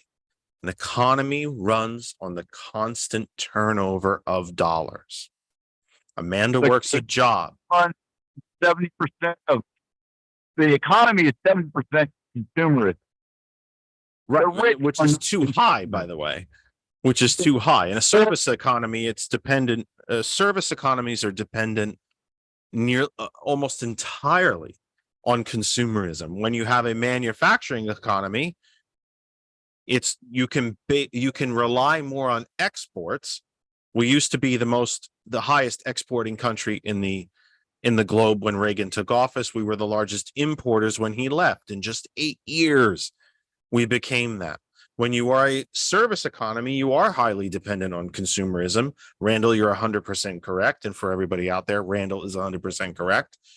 But when you have an economy also depends, be it consumerism, a service economy, or manufacturing, or even an agricultural economy. It depends on the turnover, or it relies on the turnover of dollars. I earn a dollar, whether it's from a job or selling something out of my own home. I then take the dollar that I get from selling something and then I buy something with it. And then the person that I bought from, then they buy something with it. Or I hire someone to do a service in my home who then takes the dollar I give them and then they go buy something with it. It's the turnover of dollars. The turnover of dollars, which is why when only 4 people in this country, 3 people in this country have as much wealth as the bottom 60%. That's hoarding. That's a psychopathy. It's hoarding. Let's think of those dollars quite literally as food. Let's not think of it as dollars anymore, but food. If 3 people hoarded enough food to feed 60% of the population, there'd be a revolution. And 8 people, just 8, 5 and 3, I'm playing with my fingers. Just 8 people in the globe have as much wealth as the bottom 4 billion people. Imagine 8 people hoarding enough food for 4 billion. There'd be a revolution. Well, there was a revolution in France. Yes. Because we had the mini ice age. Yep. And because French ate bread, there was not a revolution in the Germanic Republic at that time. Why? There was not a revolution in Ireland at that time. Why? Because they ate tubular that could survive. Were spring wheat Yeah, well, could not, because the growing season was so short. But they ate potatoes. mhm. They learned to eat turnips. They learned to eat potatoes that were brought from the South American part of our continent of this world. That's how they survived, and that's why there was not a revolution then. But in France, that old saying that Marie Antoinette said, "Let them eat cake." Yeah, the rich had cake because they could afford wheat. The rest of France was starving, and they created the French Revolution for that reason. I'm going to say goodbye, my friend. We only got about 10 minutes left and we need to wrap up here. You take care of yourself, sir. And you take care of yourself. And young lady, Yes, Amanda, I just want to say thank you for coming on Jeff Show, number one. I'm glad Thank Jeff you for- passed. I'd be here anytime. Don't let anybody stop you, young lady. Don't let anybody stop you. Keep trying to do the incredible things that your brain and soul are telling you to do. All right, folks. God bless and good night. And I'm going to pick on you to come to Thank you, Harrisburg. Randa. So take that, because I challenged everybody in the Progressive Caucus to invite somebody. So I'm inviting Randall. We do have about 12 minutes left before the top of the hour at 9 p.m. when our show ends. Sergeant Mac and the Villain's View comes your way live at 9 p.m. In fact, their pre-show might already be on the air. They do a pre-show just like us.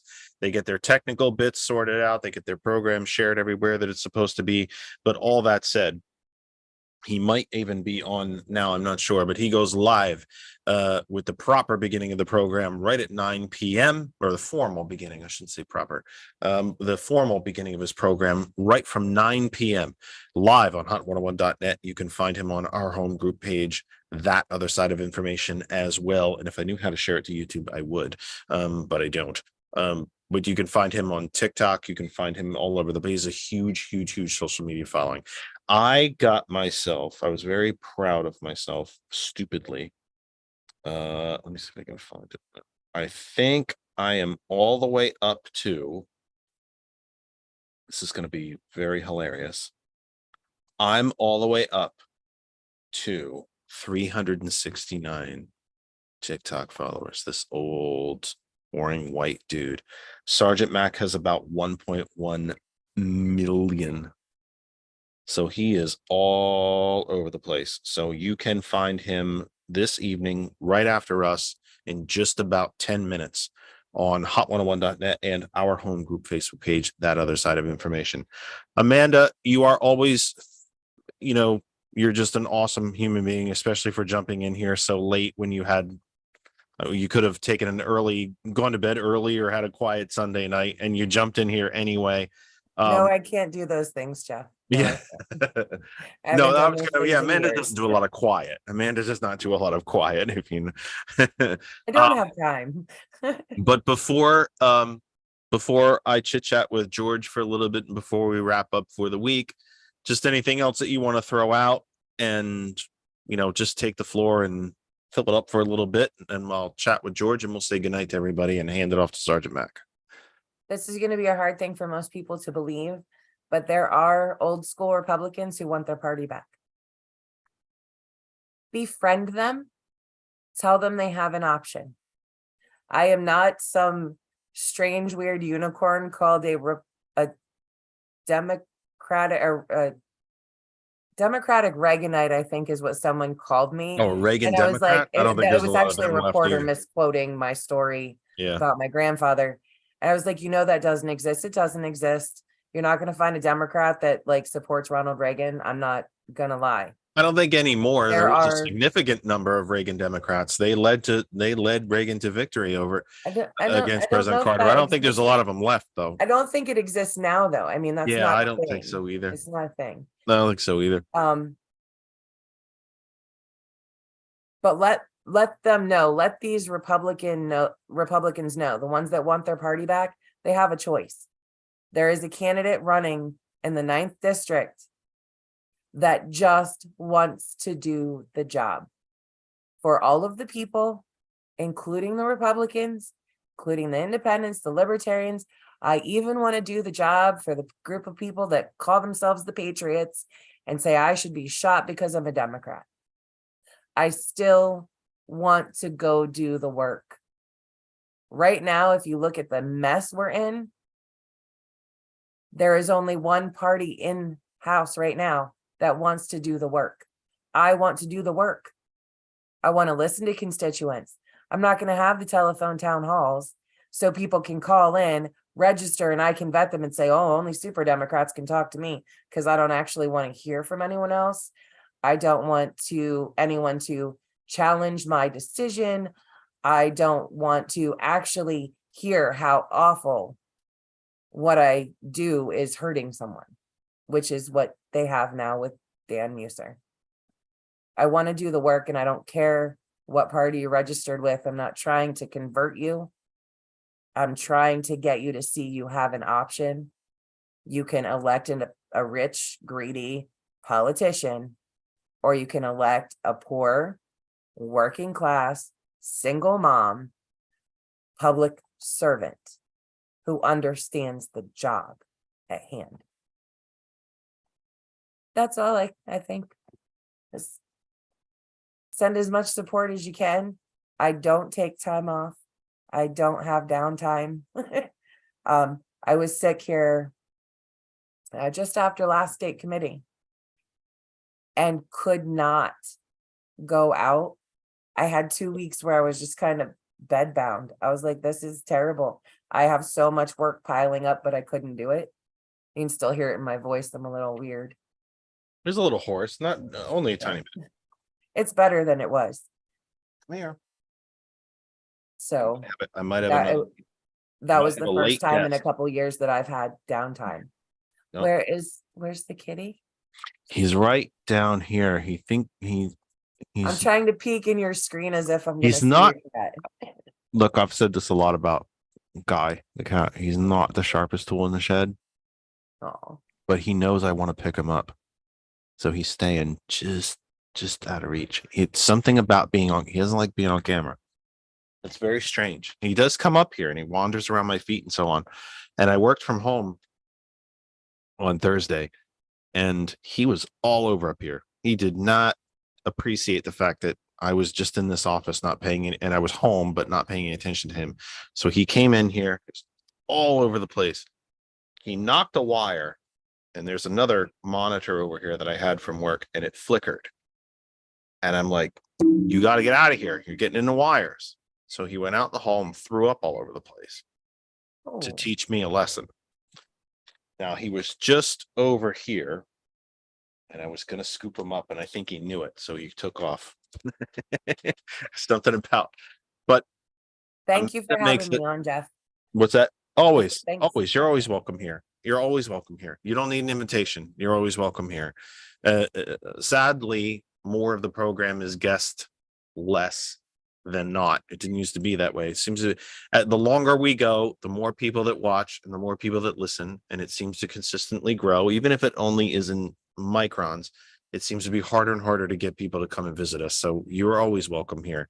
So don't have to thank me. I should thank you. You're the one that helps. Brian and Ashley Shea.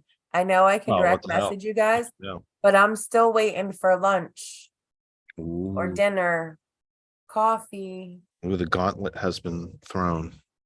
Now it's on But you- video, so they can go back and see that anytime. Right, The exactly. guilt trip It's going to is live on. eternal. It's going to live on in our library. Thank you for being here. Have a great night. Thanks, you too. Thanks Good for night. having me. Talk soon. That's Amanda Waldman. There are just about 4 minutes left in the program. Let me say hello to George, who was late, which means I'm going to have to dock pay from him again. 0.0 Mr. Dare. and carry the 0. Mr. Dare. But 0.0. but then I get 1 cent for Cubed. actually fixing the phones. So Right. Yeah, that's true. so But There I'll you go. take that back in increments. okay. It was it's kind of it's kind of like you know a millionth of a percent of a Oh, I know. Bitcoin, Yeah. kind of like that. It's kind of like Bitcoin. Oh God. Oh, I'm gonna save this, I think, for next week. But Okay. we need to talk about this, folks. Oh God, I got like 2 minutes left. This is our local newspaper, the Allentown Morning Call.